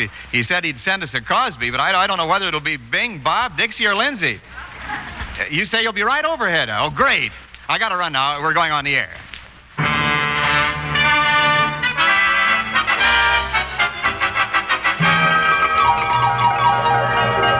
Ladies and gentlemen, welcome to the Jot 'em Down store and to our coast-to-coast surprise party for Lum and Abner. Next Sunday, there's a new sign over the Jot 'em Down store, Frigidaire. And tonight over CBS, show business turns out to turn in a half hour of music and laughs in honor of the Jot 'em Down store's grand opening and to pay tribute to one of radio's favorite comedy teams, Lum and Abner.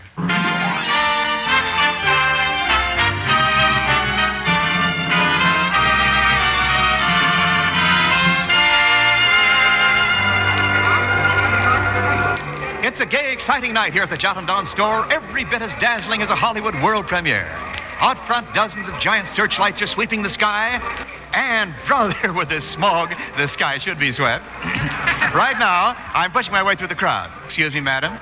In order that I can bring our microphone, some of these wonderful people that are on hand for this big Lum and Abner surprise party. Hedda Hopper just walked in. Red Skelton's coming over soon, and... Well, look what Brother Everett sent us. Folks, it's Bob Crosby.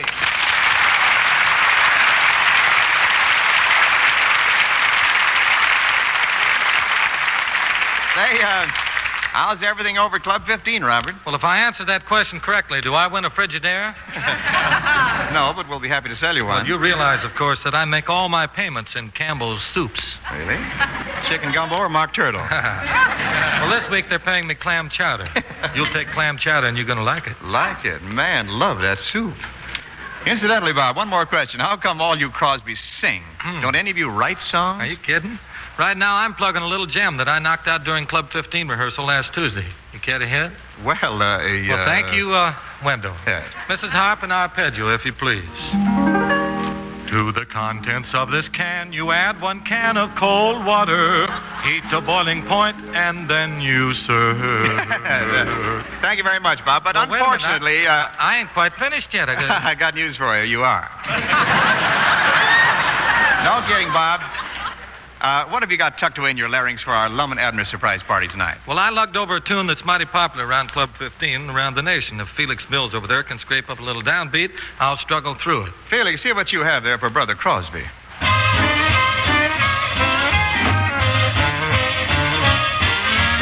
You were only fooling, but I was falling in love. It's a story as old as Adam and Eve. I was making love, but you were making believe.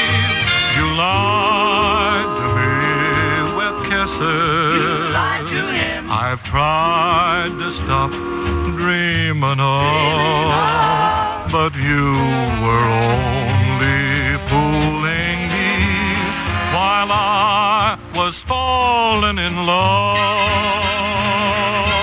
You were only fooling, but I was falling in love. It's a story as old as Adam and Eve.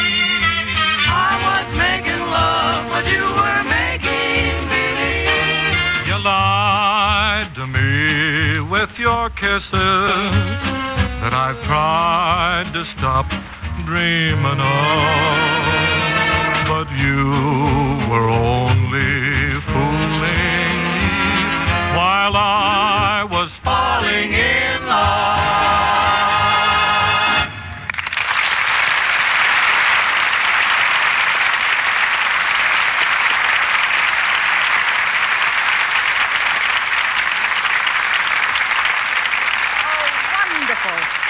Absolutely terrific.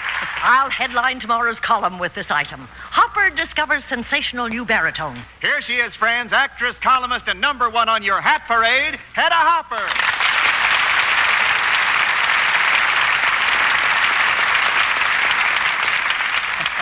Hedda, I hate to throw you a curve, but the sensational new baritone you referred to is Bob Crosby. He's been singing for years, and you did not discover him. Please, Mr. Niles, I am a columnist. I have no time for facts. Well, don't you mind Niles, Hedda. Anytime you want to discover me, you go right ahead and discover. I was only kidding, of course. But, Bob, there's one thing I'm terribly serious about. Yeah, what's that? Theme songs. Well, are you for them or are you against them? Well, my complaint is this. Everybody in the radio has a theme song. You have a theme song. Yeah. Brother Bing has a theme song. Lum and Abner have a theme song. But do people in other lines of work have theme songs? No. And I say that something ought to be done about it. I say that every occupation should have its own theme song. You mean like dentists and barbers and lawyers? I mean everybody. Let every job in America have a theme song. Okay, Hedda, let's see how that would work out musically, huh? Suppose you dream up a theme song for a fan dancer. Well, I can dream it up, my dear, but if I sing it, it'll be a nightmare. Now, don't you be so modest, Hedda. When you sing, it sounds like an angel. Crosby, you're heading in the wrong direction. When I sing, it sounds like... Hedda, okay, now, Hedda, you say that every occupation should have a theme song. So give us a theme song for the fan dancer. Well, now let me see. A theme song for the fan dancer. Oh, how about this? Huh? Every little movement has a meaning all its own. Now, Bob, let's take a very important man who doesn't get half the credit he deserves. The garbage collector. Give us a theme song about him. A theme song for the garbage collector? Wait a minute now. How's this? Everything I have is yours. I'll take all of it. Say, Hedda, how's about you cooking up a theme song for a lawyer? One theme song for the lawyer coming right up. I'll be suing you in all your familiar places. I must ask Lum and Abner if they can use a girl singer. Yeah. Don't answer that question. Mr. Crosby, here's an occupation that's not exactly a proud one, but how about a theme song for the pickpocket? Well, here's a tune I think would make an ideal theme song for the pickpocket. There's just one place for me near you. Say, Hedda, last but not least, could you give us a theme song for a dentist? Over there, send the word, over there. Now, just a minute, Hedda, just a minute. How can over there be a theme song for the dentist? Because the Yanks are coming.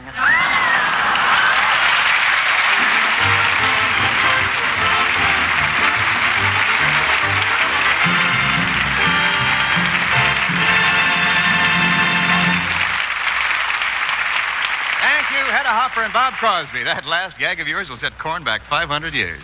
Say, Bob, that terrific singing combo that backed you up in You Were Only Foolin', I hope they didn't do a Fade-O-Rooney. Fade-O-Rooney? You'll care for that? Mm-hmm.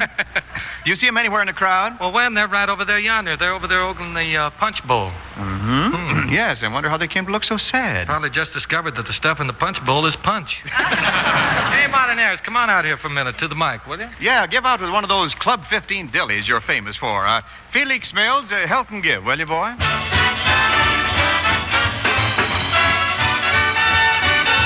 Love somebody, yes I do. Love somebody, yes I do. Love somebody, yes I do. Love somebody, but I won't say who. Big and strong and bold and gay. He's not very far away. She would marry him today. But who he is, she will not say. I love somebody, yes I do. Love somebody, yes I do. Love somebody, yes I do. Love somebody, but I won't say who. Is it Al? No. Is it John? No. Well, is it Fran? No. Well, it couldn't be Crosby. We give up. Who is it? Love somebody, yes I do. Love somebody, really I do. Oh, I still love my calla lilies, but there's someone else. Yes, I love somebody, but I won't say who. Don't know why she acts so shy. Now, really, baby, I'm a harmless guy. Hope she doesn't pass me by. Fall for one of you, I'd rather die. Love somebody, yes I do. Love somebody, yes I do. Love somebody, yes I do. She loves somebody, but she won't say who.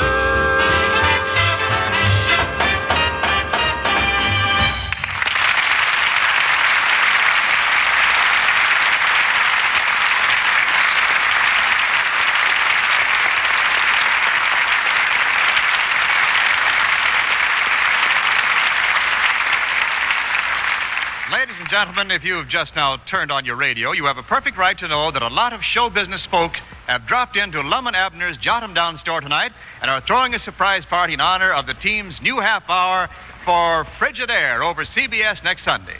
Right here, I'd like to tell you the amazing story of how Lum and Abner got their first commercial radio show. Let's see. It was back... Point killer. Hello. Long distance? See, how are you doing on that call to Bob Hope in New York? He is? Okay, we'll expect to hear from Hope within the next 10 minutes. Thanks. Hope's on the stage at a banquet accepting the Air Forces Association Award to show business for overseas entertainment during the war. We'll switch to New York and the moment Bob gets off. Now to get back to that story about Lum and Abner. Wendell, stop the presses. Hopper has an exclusive. Hedda, we've all seen your hat and we love it. When I say exclusive, I mean newsflash. I just peeked out the front door, and guess who's ambling down the street heading for the Jot 'em Down store? That character from the Red Skelton show, that loon goon with mental rigor mortis, Clem Kiddle-Doodle Hopper.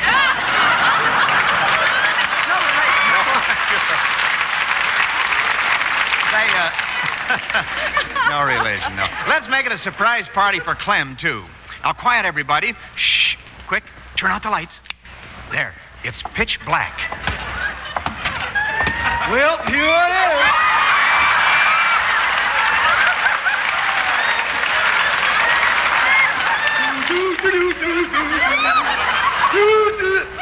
Who's the doodle-doodle hopper? That's what I want to know.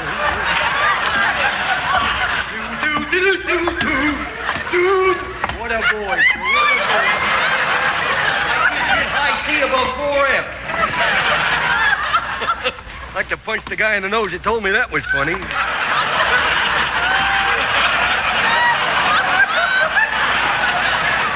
Yes, sir, time sure flies. Here it is Sunday, and it seems like only yesterday it was Saturday. That's, but I love Sunday. Nobody works, and I don't look so conspicuous that way. Well, here's where Lum and Abner's surprise party's going to be. I hope it ain't one of them We Are affairs. I was out last night after 2. Of course, I didn't catch even one.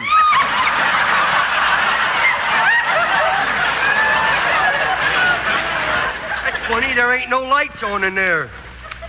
I wonder if Lum and Abner are in there in the dark secretly listening to Amos and Andy. Oh, sure. Well, I better knock. It ain't healthy for prowlers around these parts. They shoot and then ask questions. Of course, they don't get many answers, but that's... I'll just tiptoe over and I'll tell you in just a minute. Hold on.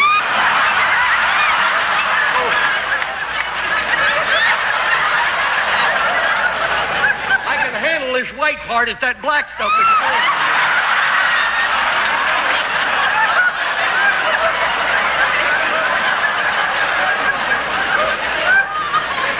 I'll just tiptoe over so I don't disturb them if they're asleep in there. It's a good thing I ain't wearing shoes. Oh, there's an open window. I'll just peek in. Well, what do you know? They washed it. I wish I could see the end of my nose. I'll bet it's bleeding. Well, there anybody home? Now, I know either Lum or Abner is at home by the looks of that clothesline. Either that or they've each got 2 suits of underwear. Oh, my. I'll just crawl through the window here. Stepped on my ear and ripped it. It's dark in here. I can't see where I'm going. Well, a fine place to leave the piano. Somebody turn on the lights. Young man, Yes? what do you think you're doing? Well, at the present, I'm breaking my leg. Howdy doody.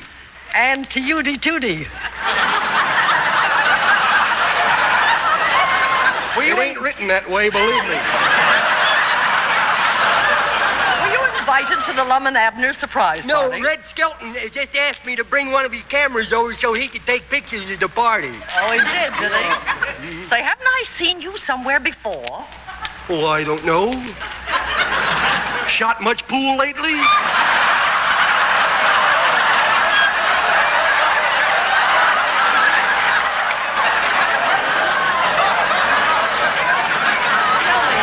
Did anyone ever tell you you were an idiot? Well, why should they? After all, I'm just an apprentice moron. Say, what's your name, young man? Well, I'd like to know so I won't forget myself and mention in my column that you were at the Lum and Abner party. well, if you do, don't mention it the way you did a while ago, please. You said a column? Really? You look... Yes, I'm a newspaper woman. Don't read my lines. It won't mean a thing, you know.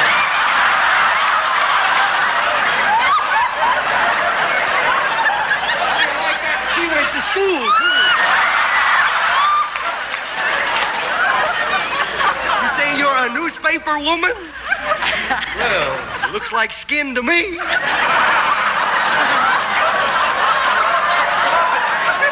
too bad for her. She didn't get it. Is this a broadcasting studio or the corn exchange? Give you $10, you show me where it says that.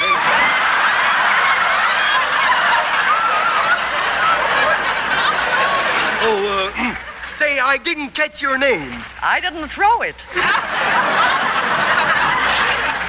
It's Hedda Hopper. No. Not the Hedda Hopper. I never miss your column. Oh, really? Oh. You never miss it? No. I can't read. That's why I can't miss it. Didn't you ever go to school?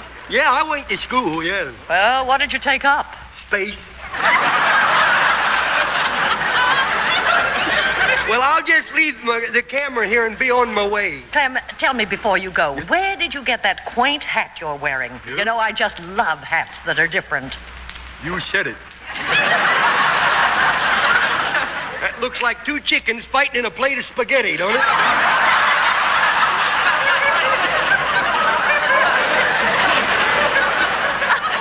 I ain't wearing a hat. Well, what's that on your head? I don't...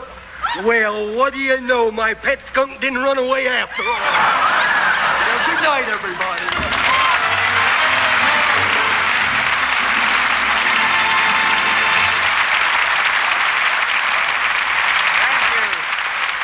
Our thanks to Red Skelton. Folks, back in the days when commercial radio was cutting its baby teeth, Lum and Abner were just old enough to vote.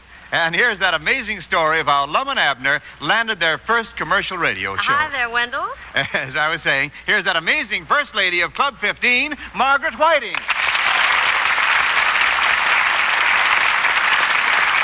Pardon me, Gwen. I want to ask Felix Mills something. Oh, Felix, Yes, Margaret. did Bob Crosby give you a big manila envelope? Yes, he did. Oh, good. My orchestration of Tree in the Meadow is supposed to be in there. I'll open it up, Maggie.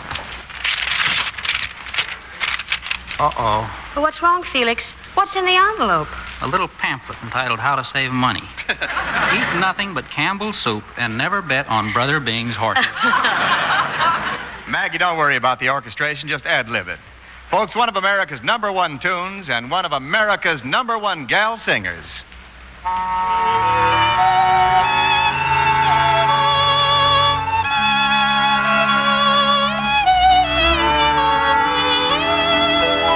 There's a tree in the meadow with a stream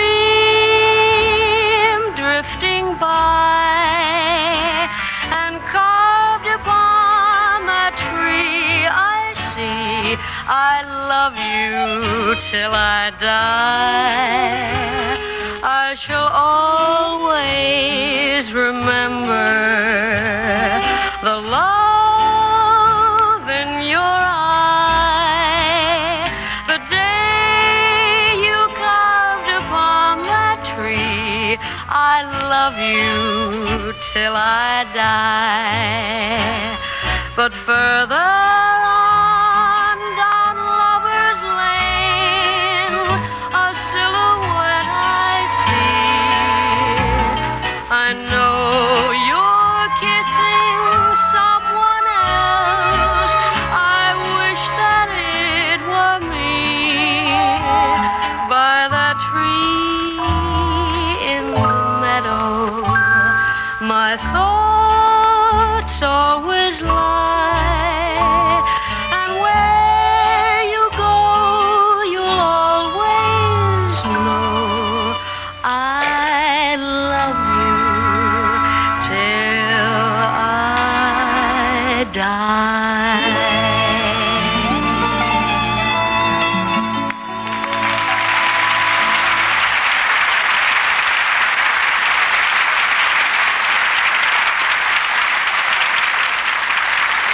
That was Margaret Whiting, folks. Say, Margaret Whiting, wait a minute. Hold it, Maggie. Don't run off. Well, I sang my song when I thought now I'm supposed to melt back and trot. No, honey. You're like the basement light. You're still on.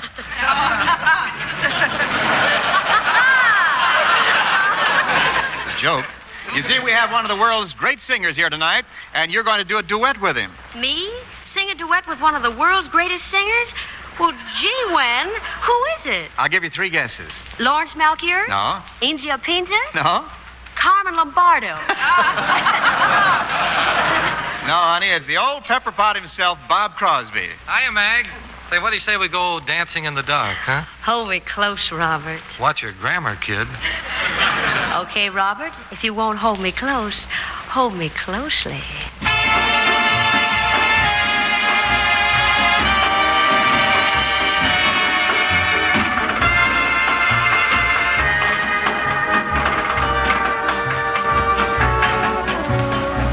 Dancing in the dark till the tune ends. We're dancing in the dark, and it soon ends. We're waltzing in the wonder of why we're here. Time hurries by, we're here, and then we're gone.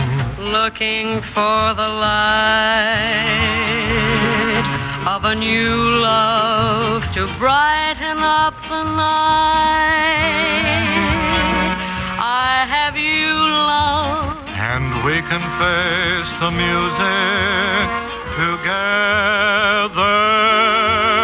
dancing in the dark.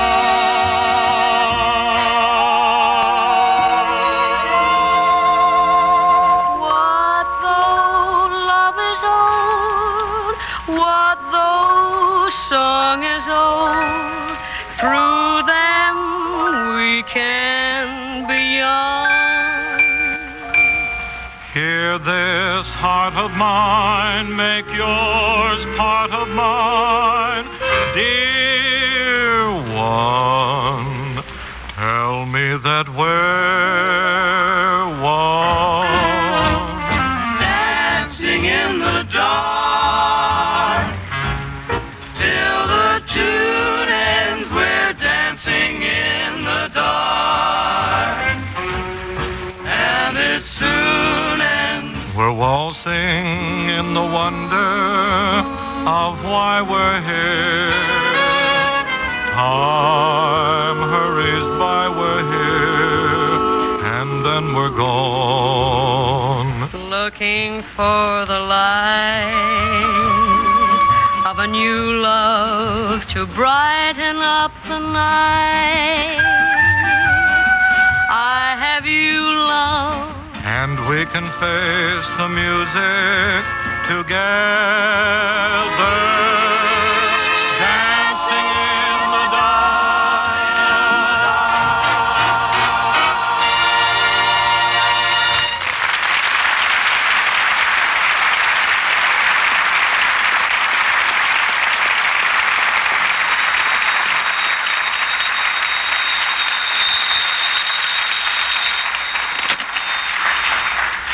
Jot 'em Down store, Niles speaking. Oh, yes, operator. Well, you've got New York on the line? Bob Hope just got off the stage at the Air Force Association banquet, and he's coming to the phone. Hello. Hello, Bob. All set, Bob? Great. Ladies and gentlemen, our Lum and Abner surprise party switches to New York and Bob Hope.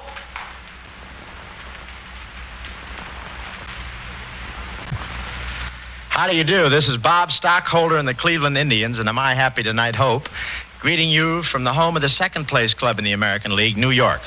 You know, I happened to be in Central Park this morning.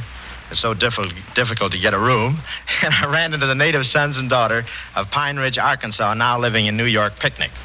Both members were there, and they said, tell Lum and Abner thanks and wish him good luck when the Jot 'em Down store goes on the air for Frigidaire next Sunday. Millions of us Americans feel the same way about Lum and Abner. In my case, the feeling goes back some 17 years, 1931 to be exact. In 1931, I was in vaudeville. That was the year of the big tomato crop. One night after my act, I went back to my one-room suite at the Chicago Y, turned on my two-tubed Atwater Kent, and caught Lum and Abner in their first commercial broadcast for Quaker Oats. Well, I was so excited I almost dropped my earphones.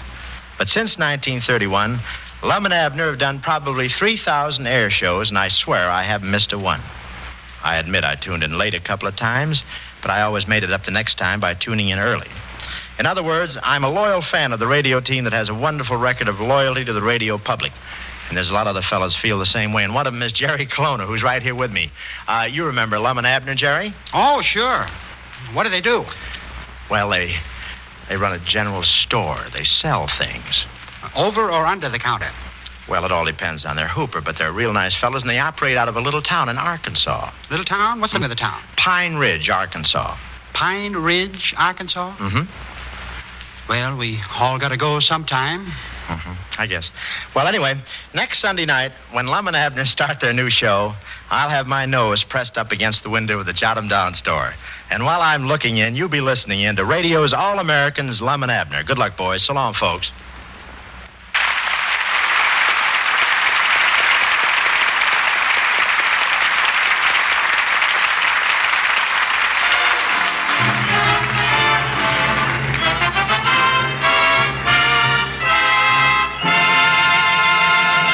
From the Jot 'em Down store, a transcontinental thank you to Bob Hope in New York.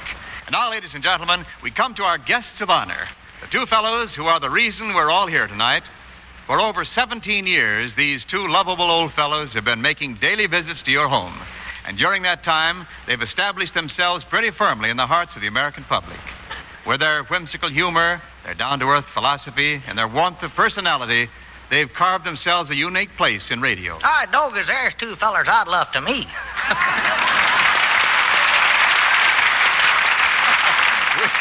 Well, we were talking about you. Huh? Ladies and gentlemen, here they are, Lum and Abner.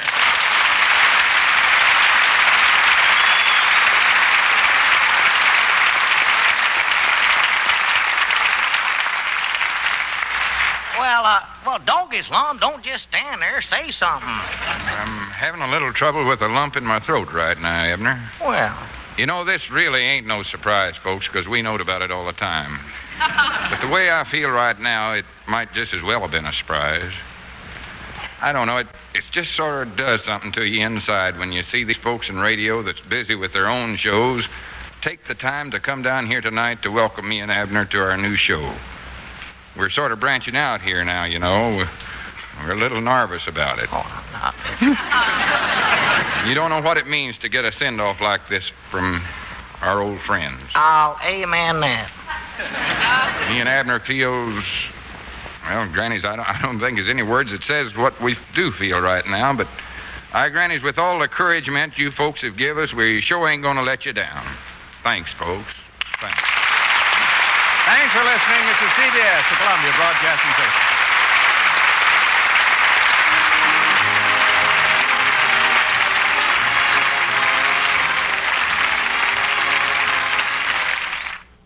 All those Red Skelton ad-libs just run them right out of time.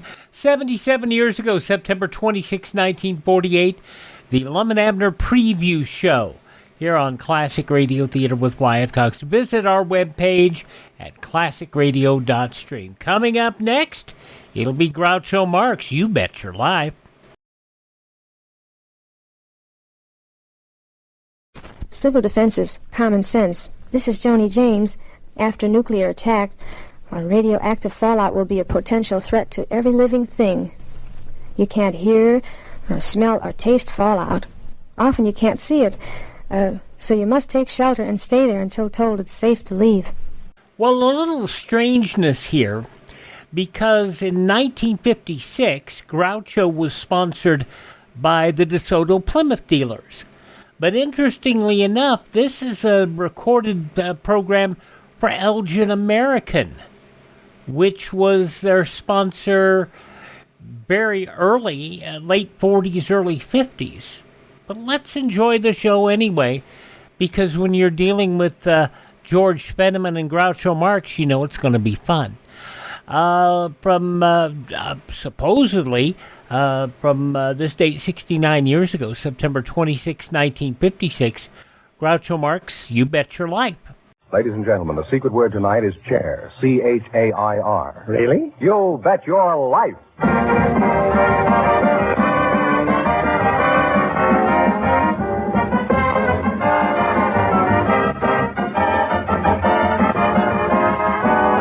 Elgin America, creator of America's most beautiful compacts, smartest cigarette cases, magic action lighters, finest dresser sets, presents Groucho Marx in the Elgin American show, You Bet Your Life.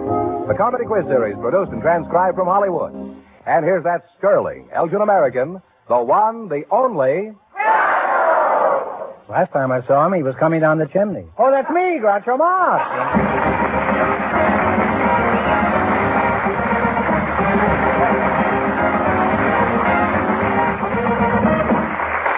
Thank you. Well, here I am again, old Kris Kringle Marx, with $1,000 for one of our couples tonight. George Fenneman, who's first to try for it? We invited some messenger boys to the show tonight, and just before we went on the air, our studio audience selected Harvey Crater, and here he comes with his partner Fred Knopf, who was selected because of his unusual occupation. Gentlemen, meet Groucho Marx. Merry Christmas and welcome for Elgin American Compacts. And if one of you says the secret word, he wins a 16-millimeter Apollo sound movie projector. It's a common word, something you use every day. You're a messenger boy? That I am. Who do you work for? Oh, the Red Arrow Bonded Messenger Corporation. Where are you from? Oh, back east. Far East or the Middle East? Oh, I think it's more about the middle. Iron River, Michigan. Oh, that Middle East, I see. Of course, it's obvious you weren't born at home. A messenger boy would have to be born in a delivery room.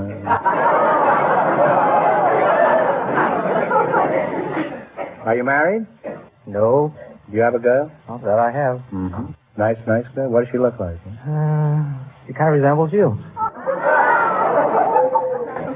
Can't you get another girl? Mr. Fred Knott, is that? That's right. You were chosen from the audience because of an unusual occupation. What's unusual about your job, Mr. Knott? Well, I manufacture bottles to break over people's heads, make rain, snow, fire, earthquakes, anything of that nature. What's so unusual about that, huh? Well, I'd like to clarify that a little bit. I wish you would, huh? I'm one of the supervisors of the special effects department at Universal International Studio, and that's my job to do the special effects required for picture work. Do you do any special work around Christmas? For example, could you make it snow? Sure. What do you use for snow? Cornflakes? Cornflakes. With strawberries and cream, or just straight cornflakes? Have you ever thought of using snow? That's too tough here in California.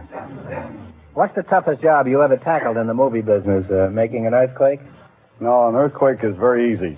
I think one of the toughest assignments I ever had was getting some chickens to fly out of a piano. The gag was that when they opened the piano, the chickens were supposed to fly out. When he tried this, nothing happened. So we finally had to just put a wire on each and every one of the chickens and yank the whole works out at once. What picture was this in? That was in an Olson and Johnson picture. Oh, that explains it. What do you do on your job, Harvey? Pick up and delivery. Just what do you deliver? Well, anything. Could you deliver the Republican vote? It would have to be something to fit in the station wagon. What's that? It would have to be something to fit in the station wagon. Well, the vote they got in the last election, you could put in the station. Not only you could put it in the station wagon, you could put it in the glove compartment. Where do you get most of your business, Mr. Crater? Oh, from department stores. Anybody who needs emergency delivery service in a hurry. And how do you handle these emergency calls? In the jet plane? No, we use the station wagon, but in the downtown area, we like to use bicycles. You use a bicycle for speed? Oh, sure. I can make better time downtown on a bike than you can in an automobile. Maybe downtown, but not on Mulholland Drive.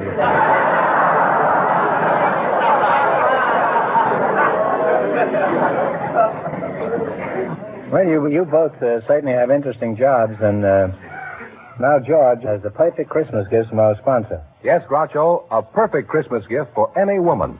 And I'm sure Mr. Knott's wife will love this sterling silver compact engraved in 14-karat gold. And Harvey's girlfriend will love one just like it. They're by Elgin American, of course. You're a garrulous fellow, aren't you? Anything embarrassing ever happen on your job, Harvey? Such as delivering a message the same day it was given to you?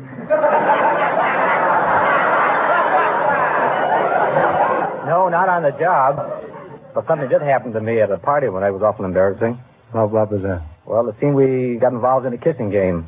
And I don't know how it happened, but a hook from my partial plate got caught in between her teeth. And when No, slower. I didn't... Where was your girl while this was going on? The one that looks like me. Don't think I'll ever forget that. And don't think she ever will either. Well, anyway, when I finally broke away... Did you sing thanks for the memory? He said it was the time and the place for everything.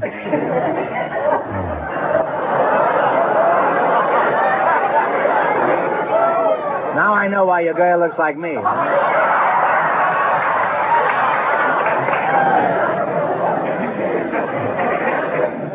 Now, what's the most valuable item you ever delivered, Lightning? Well, it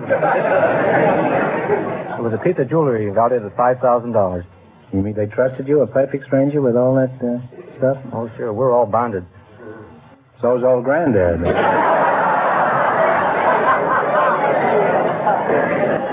I've seen him disappear pretty fast.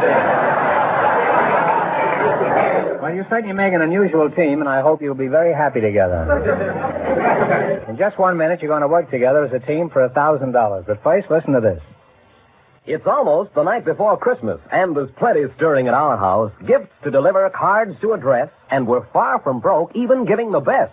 Elgin American. The loveliest dresser set for swanky Aunt Carrie. That sensational lighter case for smooth Uncle Harry. And Mother's Elgin American simulated pearls.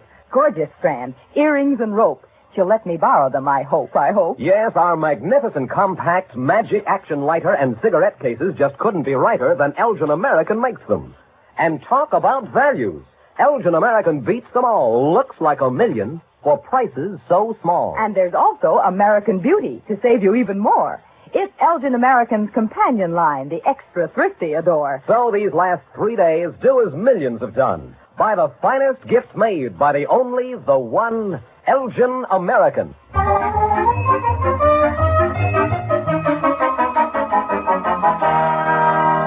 All right, let's see if you two will get a chance at the $1,000 question. You're going to play You Bet Your Life, Fenneman. Bring them up to date on the rules.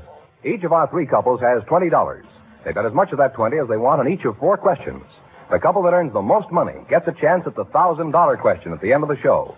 Our other 2 couples are in a waiting room off stage, so they don't know what's going on out here. Here we go. Let's see how high I can build you $20. You selected songs that ask questions as your category. Is that right? Right. How much of the $20 you're going to risk? $10. $10. All right. Jerry Fielding will play, and you give me the title of the song. Play, Jerry. Is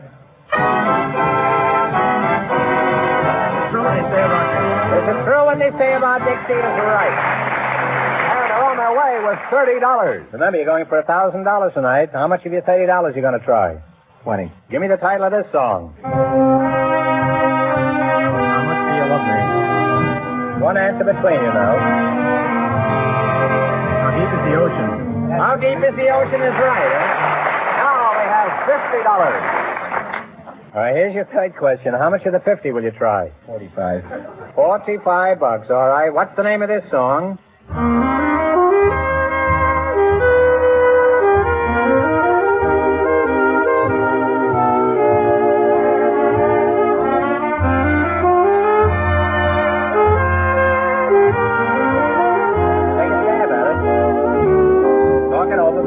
and give me an answer. The name of that is Don't You Love Me Anymore. You've got $5. Now, how much you going to bet now? $3, I guess. No, we'll shoot the 5. All right, you're going for $5. What is the name of this song? It asks a question.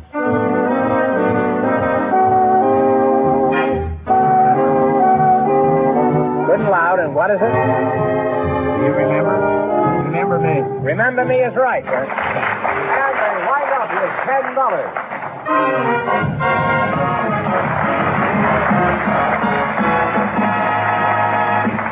Thanks and good luck from Elgin American. Now stick around. You might still get a chance at the $1,000 question. Groucho, the secret word is still chair. Perhaps our next couple will say it. Just before we went on the air, our studio audience selected a school teacher and a housewife. And here they are, Miss Betty Pearson and Mrs. Julie Gibson meet Groucho Marx. Merry Christmas, girls. And if one of you says the secret word, she wins a 16-millimeter Apollo sound movie projector. It's a common word, something you use every day. Teachers like that when I went to school. I wonder if I couldn't take another course or two. School teacher and a housewife, eh? You're the housewife, huh? Yes. Miss Julie Gibson, huh?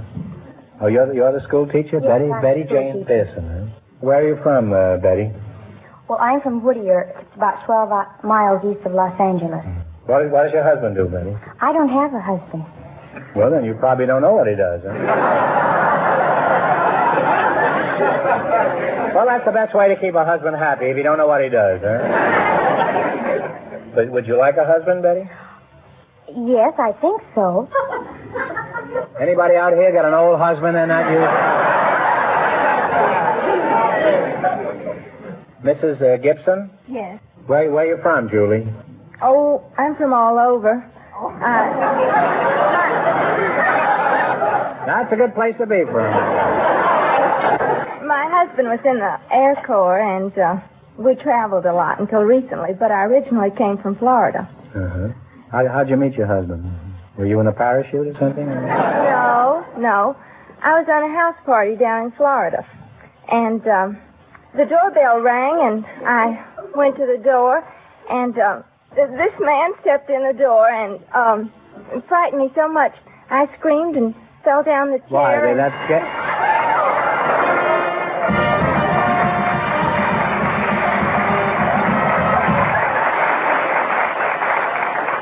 You don't know it, Mrs. Gibson, but you just said the secret word, which is chair, and George over here will tell you what you won. A 16-millimeter Apollo sound movie projector.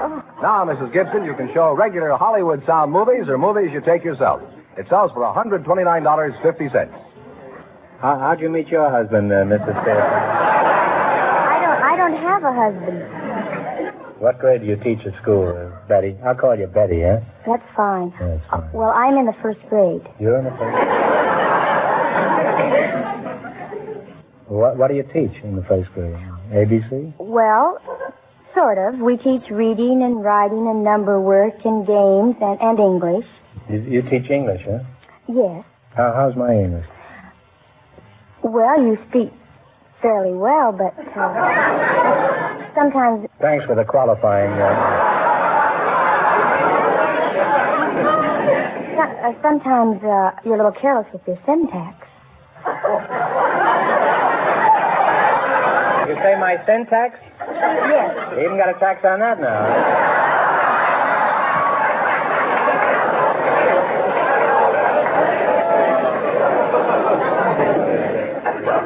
Mrs. Gibson, who disciplines the youngsters, you or your husband? I do. Why? Well, my husband doesn't like to spank them. I see, and you like to slug them? Huh? Well, no, it hurts me worse than it hurts them. You mean they slug you back, huh? Mrs. Pearson, do you believe in spanking youngsters, or should they be allowed to have their own way? Well, I think you should strike a middle course.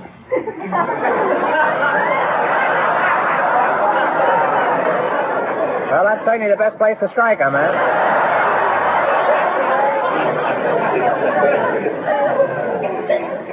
Anything exciting ever happen around your school? The biggest thrill I ever had was the first day I started to teach school, and I stood in my own room, and there were 35 children, which were my own, and I... How's your husband, Mrs.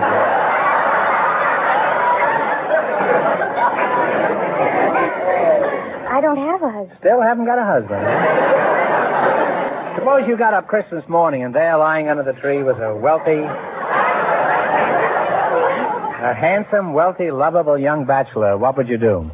I'd call the police. That's a good idea. They could hold him until you got a preacher. Now, we'd like you to have perfect Christmas gifts from our sponsor. For each of our ladies, Elgin American's beautiful simulated pearls. They're the finest pearls made by man. Nothing could be nicer for Christmas. Thank you very much. They're beautiful. All right, now let's play You Bet Your Life for $1,000. You run your $20 into more than the other couples, and you get a chance at the big question later. Fenneman's off stage to remind our listeners how much the first couple won. The messenger and the movie man earned $10. You selected famous children of fact and fiction, is that right? That's right. Now, here's your first question. You have $20. How much are you going to risk? 10. 10 or 15. 15 now? 15? 15. What was the name of the poor English boy who became a wealthy merchant? He owned a famous pet cat. Was it Moby Dick? No, that was... No, he owned a whale, huh? Was it David Cox? Oh. No. I'm sorry. It's Dick Whittington, and you should have known that, Betty. They now have $5. You now have $5. Well, that's a shame. How much of the $5 will you try? Oh, $1, I think. Two and a half. How about $2.98? Okay. $2.50, huh? Okay. What was the name of the kid in the Arabian Nights that owned a magic lamp? Aladdin. Aladdin is right. Well, they're on their way. They have $7.50. All right, you now have $7.50 for the price of a very fair steak at the Brown Derby. Here's your third question. You have $7.50. How much are you going to bet? 7.5. You're going to shoot the worst, huh? What was the name of the girl who had a party with the Mad Hatter? Alice. Alice in Wonderland is right. Now they have $15. You got 15 smackers. How much are you going to risk? $15.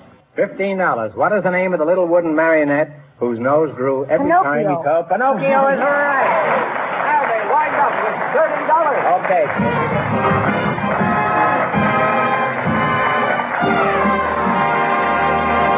Thanks and good luck from Elgin American Compacts. Now, in just 1 minute, our last couple will play You Bet Your Life, and then we know who gets the chance at the $1,000 question.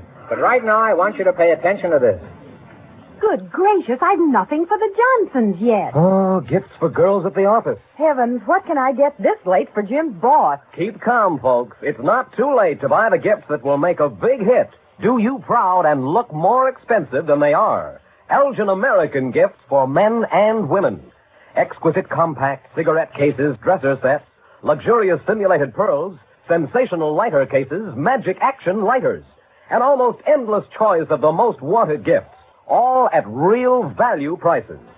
Gifts with the world's finest designing and craftsmanship, the prestige of the leading name in its field, the thrill of saying it's an Elgin American. So make your last-minute shopping a big success. Tomorrow, buy the first in fashion, first in value gifts of them all. Elgin American Gifts.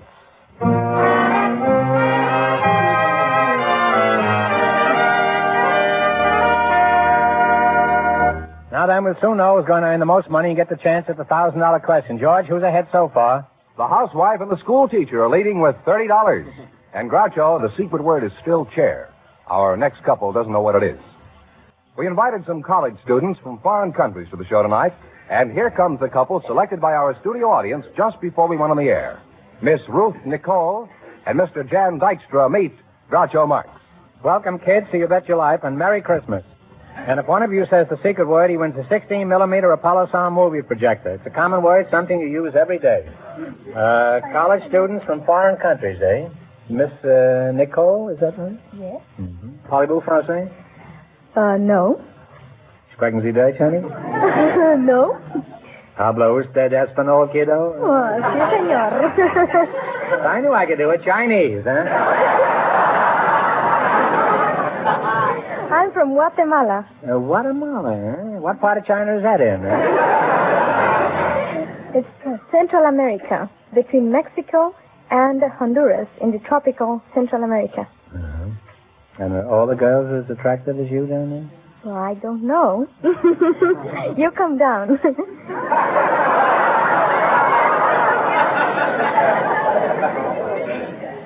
I'm sorry to ignore you, but that's a beautiful girl here. That's funny. That's right. Jan Dijkstra? Yes, I know.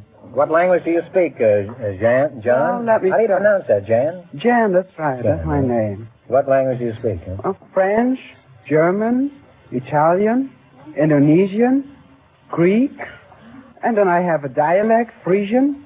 It's a part of Holland. You're a waiter at Ciro's, eh? And then I speak All right, I give English. up, huh? I speak English, too. I should say you do. You speak very good English. How is your syntax? Huh?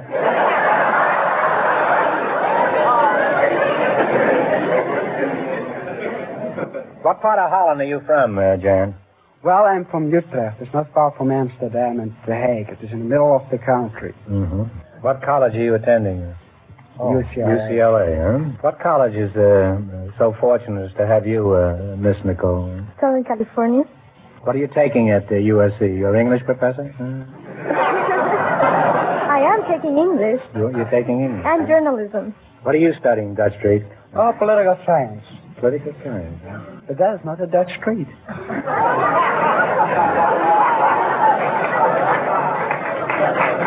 That's no treat at all, is it? How old are you, Jan? 24 years, next month. 24, huh? And may I ask your age, Miss Nicole? Of course. How old are you? 21. 21, huh? Now, Dutch Bob, don't you miss being home for Christmas? Very much. Holland is the original home of Santa Claus, isn't it? Yes, we do have a Santa Claus. Does he but we climb down the chimneys over there? No, he didn't climb down the chimneys. Our Santa Claus, we call him Santa Claus, and he didn't come at Christmas, but at the 5th of December. And he himself is a dignified old bishop with a long beard and not a jolly round face as your Christmas man. And he rides around on a white horse. Does Kris Kringle come down there south of the border? Yes, but we know him as St. Nicholas. St. Nicholas. St. Nicholas. What do you want for Christmas, Miss Nicole?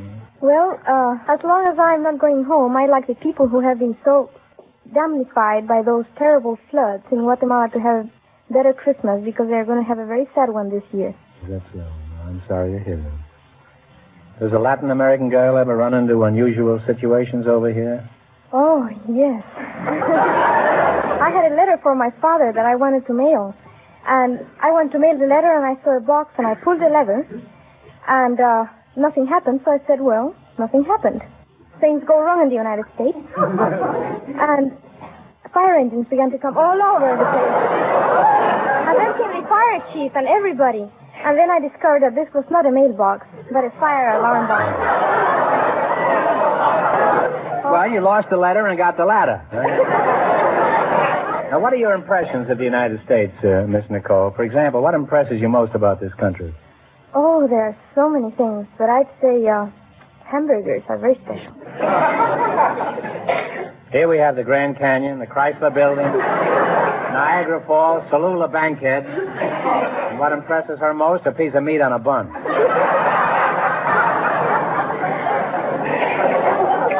I mean, what do you like about the United States? I like the theaters and the beaches. There are beautiful beaches, especially Malibu. What do you dislike about the United States? And now, be frank. Oh, there are many things. There are? It's true, oh, yes. I have a great gripe against the United States. Well, they grow gripes out here. There are those doors that are marked in and out. And if you try to get in and it's marked out, then it goes against your nose and it breaks it. Don't they have any doors in Central America? Oh, they are not marked in and out. You can go in whatever you like. You can? Oh, yes. I tried that once and got thrown out.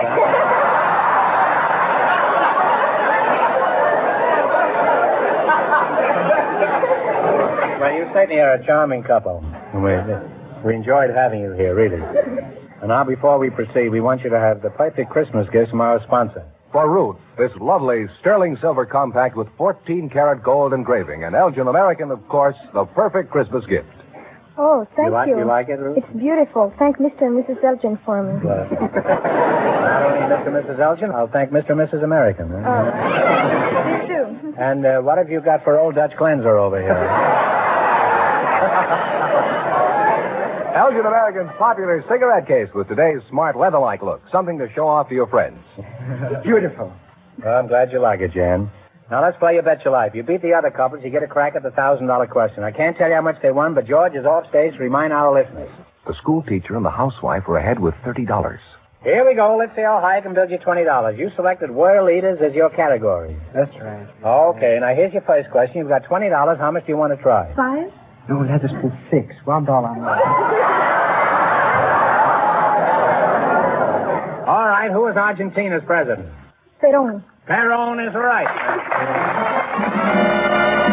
You can decide on a single answer between you, huh? So on the way, Groucho, we have $26. Okay, you got $26. Remember, you're going for $1,000 tonight. How much of the 26 will you try? Can we go one higher? Oh, go 10 this time. 10? Okay, 10. Who is the Prime Minister of India? Nehru. Nehru is right. They're climbing now. They have $36. All right, you got $36. Here's your third question. How much of the 36 are you going to risk? 15? Okay, $15. $15. Who is the chief of state of Spain? Franco. Francisco Franco. Now they have $51.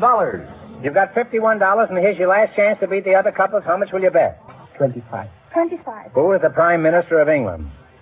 Attlee. Attlee is right. And that means that these people, the college students, with their $76, get the chance at the $1,000 question.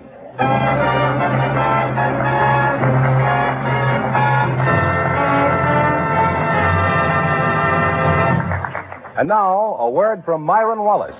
The name Elgin American means the very finest quality, designing, finish, and craftsmanship. The best value.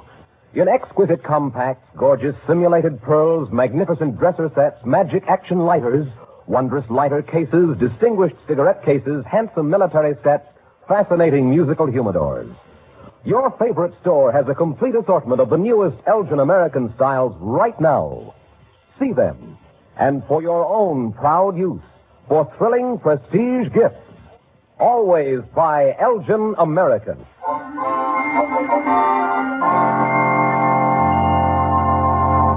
And here's the winning couple, the college students.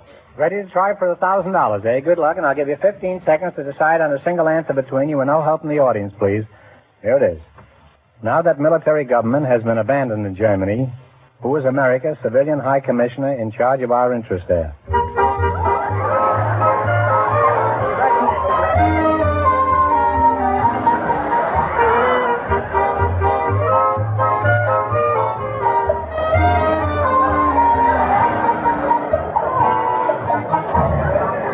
All right, Mr. Dixter, what is the answer you two have decided upon?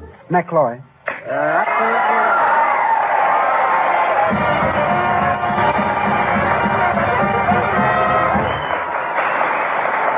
That's right, you win $1,000. You had the right answer, so you win $1,000 from Elgin American Compacts. What are you going to do with all that money? Well, I'm going to use it for my thesis writing. I hope to get more material from Holland. And what about you, Miss My Nicole? money will go to Guatemala to indemnify of the floods. Well, that's a wonderful way to spend it. Thanks and congratulations to both of you. Thank you very much.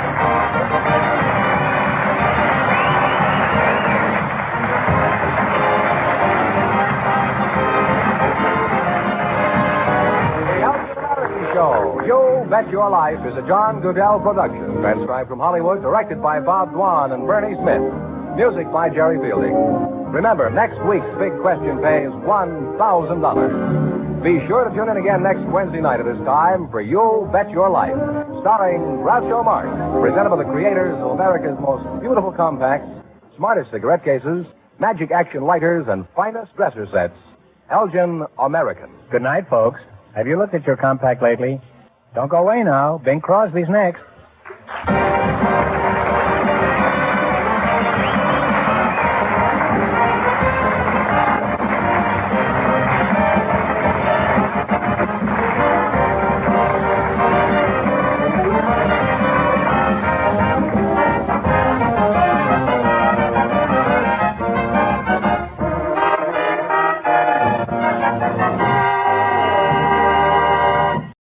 Okay, that would tell me that show was probably from 1950 or so, when it was still on ABC, because Bing was on CBS in 1956. But still, Groucho Marx, You Bet Your Life here on Classic Radio Theater with Wyatt Cox. Visit our webpage at classicradio.stream. Up next, we'll head to Wistful Vista for a visit with Fibber and Molly.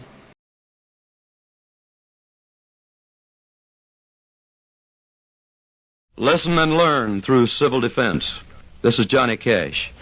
I'd like all of you to remember that America can withstand enemy attack if we support the emergency plans of our community and learn to help ourselves. Make sure you're prepared. Contact your local civil defense office today.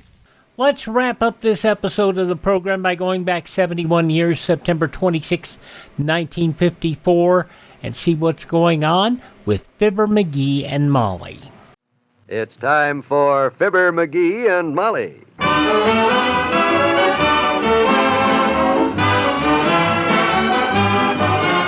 Sundays through Thursdays, NBC brings you Fibber McGee and Molly transcribed. The show is written by Phil Leslie and Ralph Goodman and directed by Max Hutto.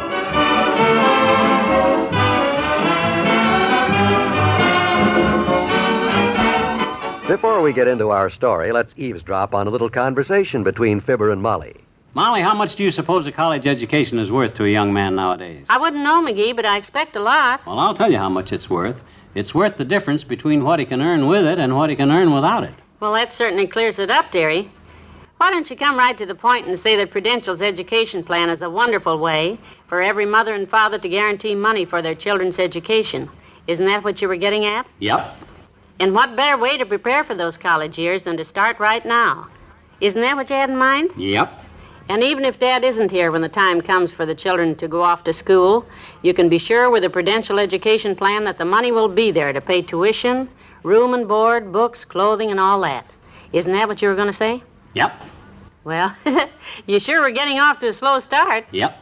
And all else aside, folks, I don't know of a better idea than to begin right now, little by little, building a Prudential insurance program for your children's education that will do the very things we've been talking about.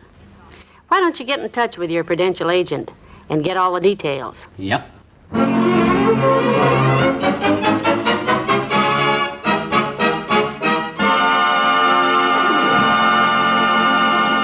It's a late Sunday afternoon at 79 Wistful Vista. Almost dinner time. And the master of the house is hungrily pacing the floor. The back door opens and... Grocery boy! Oh, hi, old-timer. I had a feeling that was you the minute all the pictures fell off the wall. Did you bring the stuff? Yep. Paid it pretty fast, too, considering the market ain't open today. Oh, my gosh, that's right. It's Sunday. Gee, I never would have asked you if I'd... That's okay. Picked up the stuff you wanted at Kramer's. Oh, thanks, old-timer. I appreciate this. I'm as hungry as a bear. Here you are.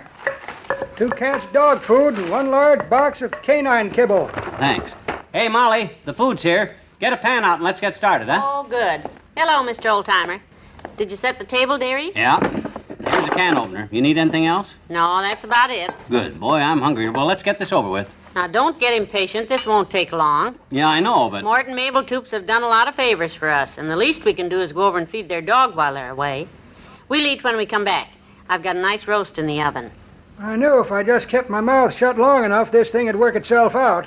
I beg your pardon? Well, all that dog food there and Johnny hungry and the table all set. No, I'm not that hungry. That stuff's for Toops' dog. Yeah. They went to visit Mort's folks, and they won't be back till tomorrow morning, so we're feeding Fido for him. No. Well, when you see that monster of theirs, kids, give him my regards. He's already got 2 pairs of my pants. No kidding. I never saw the dog. Is he vicious? Vicious? Why, Johnny, I could show you bite marks at... oh, no, not with daughter here. Well, I better trot along, I guess. Got a date tonight with Bessie. Oh, you and Bessie stepping out? Oh, we sure are, daughter. Painting the town. That's what I got this $20 bill with me for. See here? Look at that. 20 smackers. Wow, you must be planning a big evening. Yep. Got the itinerary and wrote down this order blank here. Oh? Now, I'll read it to you. First, we're going to a nice place for dinner. That's $5. Then to the picture show, widescreen, panorama scope and color with 3D added, 80 cents. 80 cents? I sneak in the back. Oh. From there, we catch a bus, 40 cents, out to Dugan's Lake Pavilion for dancing, $2.50, and then taxi fare back home for some smooching in the parlor. Makes a grand total $12.40, including tax and $1 for her kid brother, so he'll go to bed. Her kid brother? He's 62, but he still likes to sit and watch. Boy, that's going to knock quite a hole in your $20 bill. Won't hurt it a bit, Johnny. Bessie pays all the expenses. But you just showed us a 20 and said you're taking it to... That's the way it works, son. Everywhere we go, I pull out this bill, and I says, "You got any change, baby?" All I got is this $20 bill. Oh, for goodness sakes. Works every time. Been doing it for months. You mean you keep working that stale old gag and Bessie hasn't caught on yet? Well, now, maybe she has and maybe she hasn't. But the way I got it figured, there's one big reason why Bessie keeps falling for that old chestnut. What's that? 'Cause she fell for this old chestnut first. So long, kid, and good luck with the dog. So long. Look, Molly, as long as the roast is ready and the table's all set, let's eat first before we go over to Toops's. I'm starving. Oh, now, you're not afraid of that dog, are you? Me? Ha! Of course not. But I'm dying. Gee whiz. That roast smells so good and gee whiz. I know that dog is probably hungry, but I'm hungrier, and I don't see why... All right, McGee, relax. We'll eat. It'd probably be dangerous to go over there right now anyhow. Why, what you mean? You think that dog's apt to take my leg off? No, but with you as hungry as you are, I'm afraid you two'd get in a fight over the dog biscuits, and I'd hate for Toops's dog to get hurt. Oh, you're joshing me. Get the carving knife, and I'll put the roast on the table.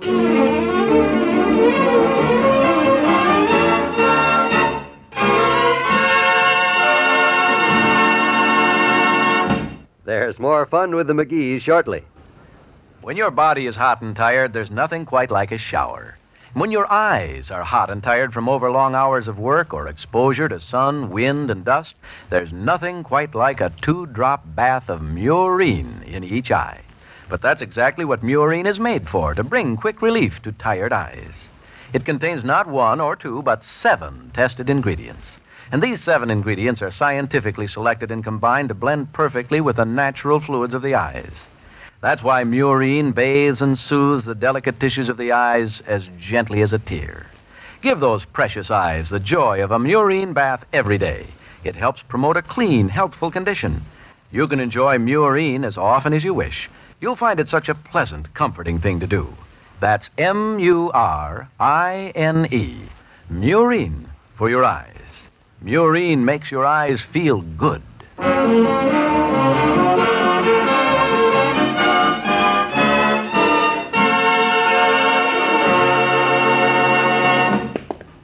Well, here's the house.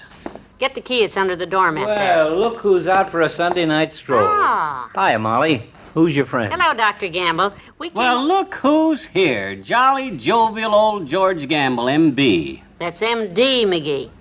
It is? Is that what them initials on your bag say, George? M.D.? Well, certainly. M.D., Doctor of Medicine. What else? Well, I'll be darned. In all these years, I've always thought it was M.B., Master Butcher. Oh, Mm-hmm. They tell me at the drugstore that you studied with Swift & Company. Did your postgraduate work at Armour's and interned at the packing house. McGee. My goodness, how could they make a mistake like that? Oh, we all make mistakes, my boy. That's why you are here. Let's go, Molly. Let's get on in here. We promised to feed Toops's dog while they're away, Doctor. I've got the dog food here.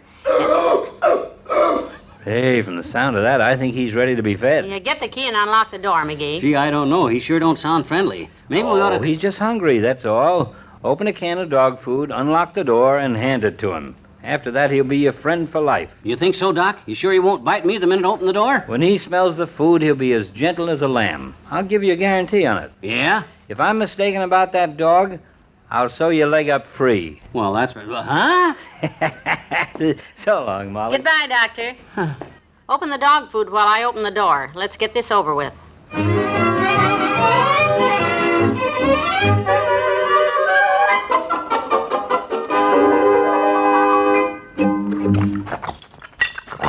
Boy, look at that guy eat, will you? Doc was right. As soon as the dog saw that food, he was as friendly as a loan shark with a new customer. Well, he's just about finished. I hope so. Get the leash off the living room table and we'll walk him around the block, okay? Okay. Probably take us both to hold him. I hope he don't run across any cats. Hey, look at him. Here he comes. Look what he's doing, will you? sitting down right in front of the door. Isn't that cute? I guess he knows he's going out. Well, I'll just hook the leash on him and... No! He's not going to get nasty again, is he? Well, you don't have to go walking on my account. Let him sit there. Come on, let's go home. For goodness sakes, he doesn't want us to leave. Come on, doggy, move out of the way. We've got to go. He keeps blocking my way. Get out of the way, you big bully. Doggone it, we fed you. Now, come on, we're tired. We want to get out of here and go home to bed. Please, step aside. Heavenly days, if this isn't the silliest... Well, come on, let's go out the back door. Let him sit there, the silly dog. Whoops! He must have heard you. Well, he's got us blocked again. Maybe if we make a run for the front door while he's blocking the kitchen. Oh, this is ridiculous. No matter which way... Hey, you got Mabel's phone number? Where she's visiting? The one she gave us for an emergency? Yes, it's right here in my purse. Well, dig it out and get her on the phone. If this ain't an emergency, I never saw one. All the stupid, idiotic pups I ever saw this one.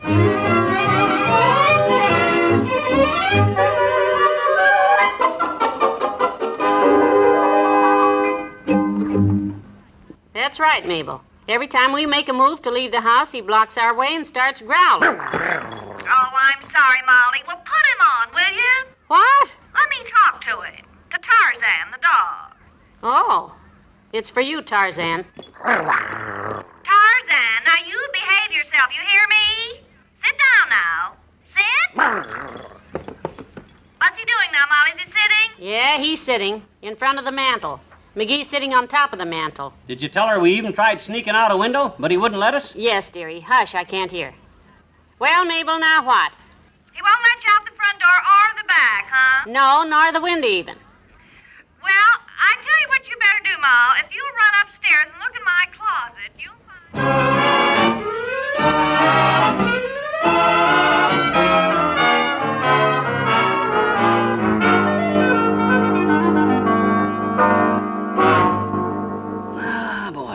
I was beginning to think we'd never get to bed.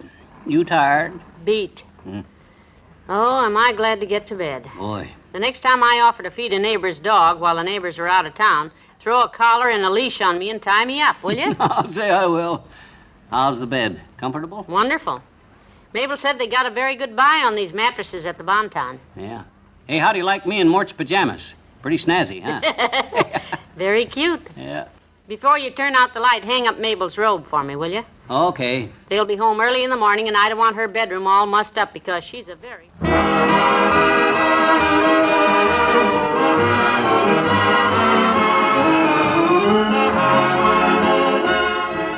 We'll say goodnight to Fibber and Molly in a moment. Thank goodness for Jell-O Instant Pudding. That's the glad word these busy days, and thank goodness is right. This is the dessert there's always time to make, no matter how busy you are. Jell-O Instant Pudding, the busy day dessert from the famous Jell-O folks. Gosh, how easy it is, how quick. You simply add it to cold milk and beat it up, and you're through. It's ready to eat almost at once, a wonderful homemade dessert. So rich and nourishing, so creamy and delicious. Why, no other instant pudding under the blue sky could possibly be the same. Make Jell-O Instant Pudding at dessert time while the kids are clearing the table. Let the kids make it themselves, all in the wink of an eye. But make sure you have plenty of all three flavors stocked up on the shelf. Remember, for busy days, busy days, it's Jell-O Instant Pudding, the busy day dessert.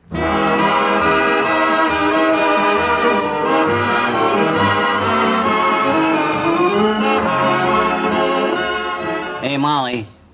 Molly, you asleep? Not anymore. What's the matter? I wonder where that dog is. He was at the foot of the steps when we came up to bed. Why? I'm hungry. I think I'll sneak downstairs and see what Toopses have got in their icebox. Oh, now, McGee, you shouldn't do that. Why not? Gee whiz, we're stuck here till tomorrow. No, I guess you're right. Wouldn't be polite. Good night. Good night, all.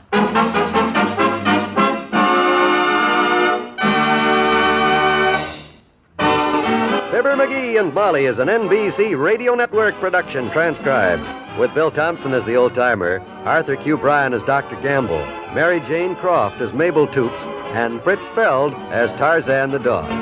This is John Wald inviting you to be with us again tomorrow night as the telephone causes trouble for Mr. McGee of Fibber McGee and Molly.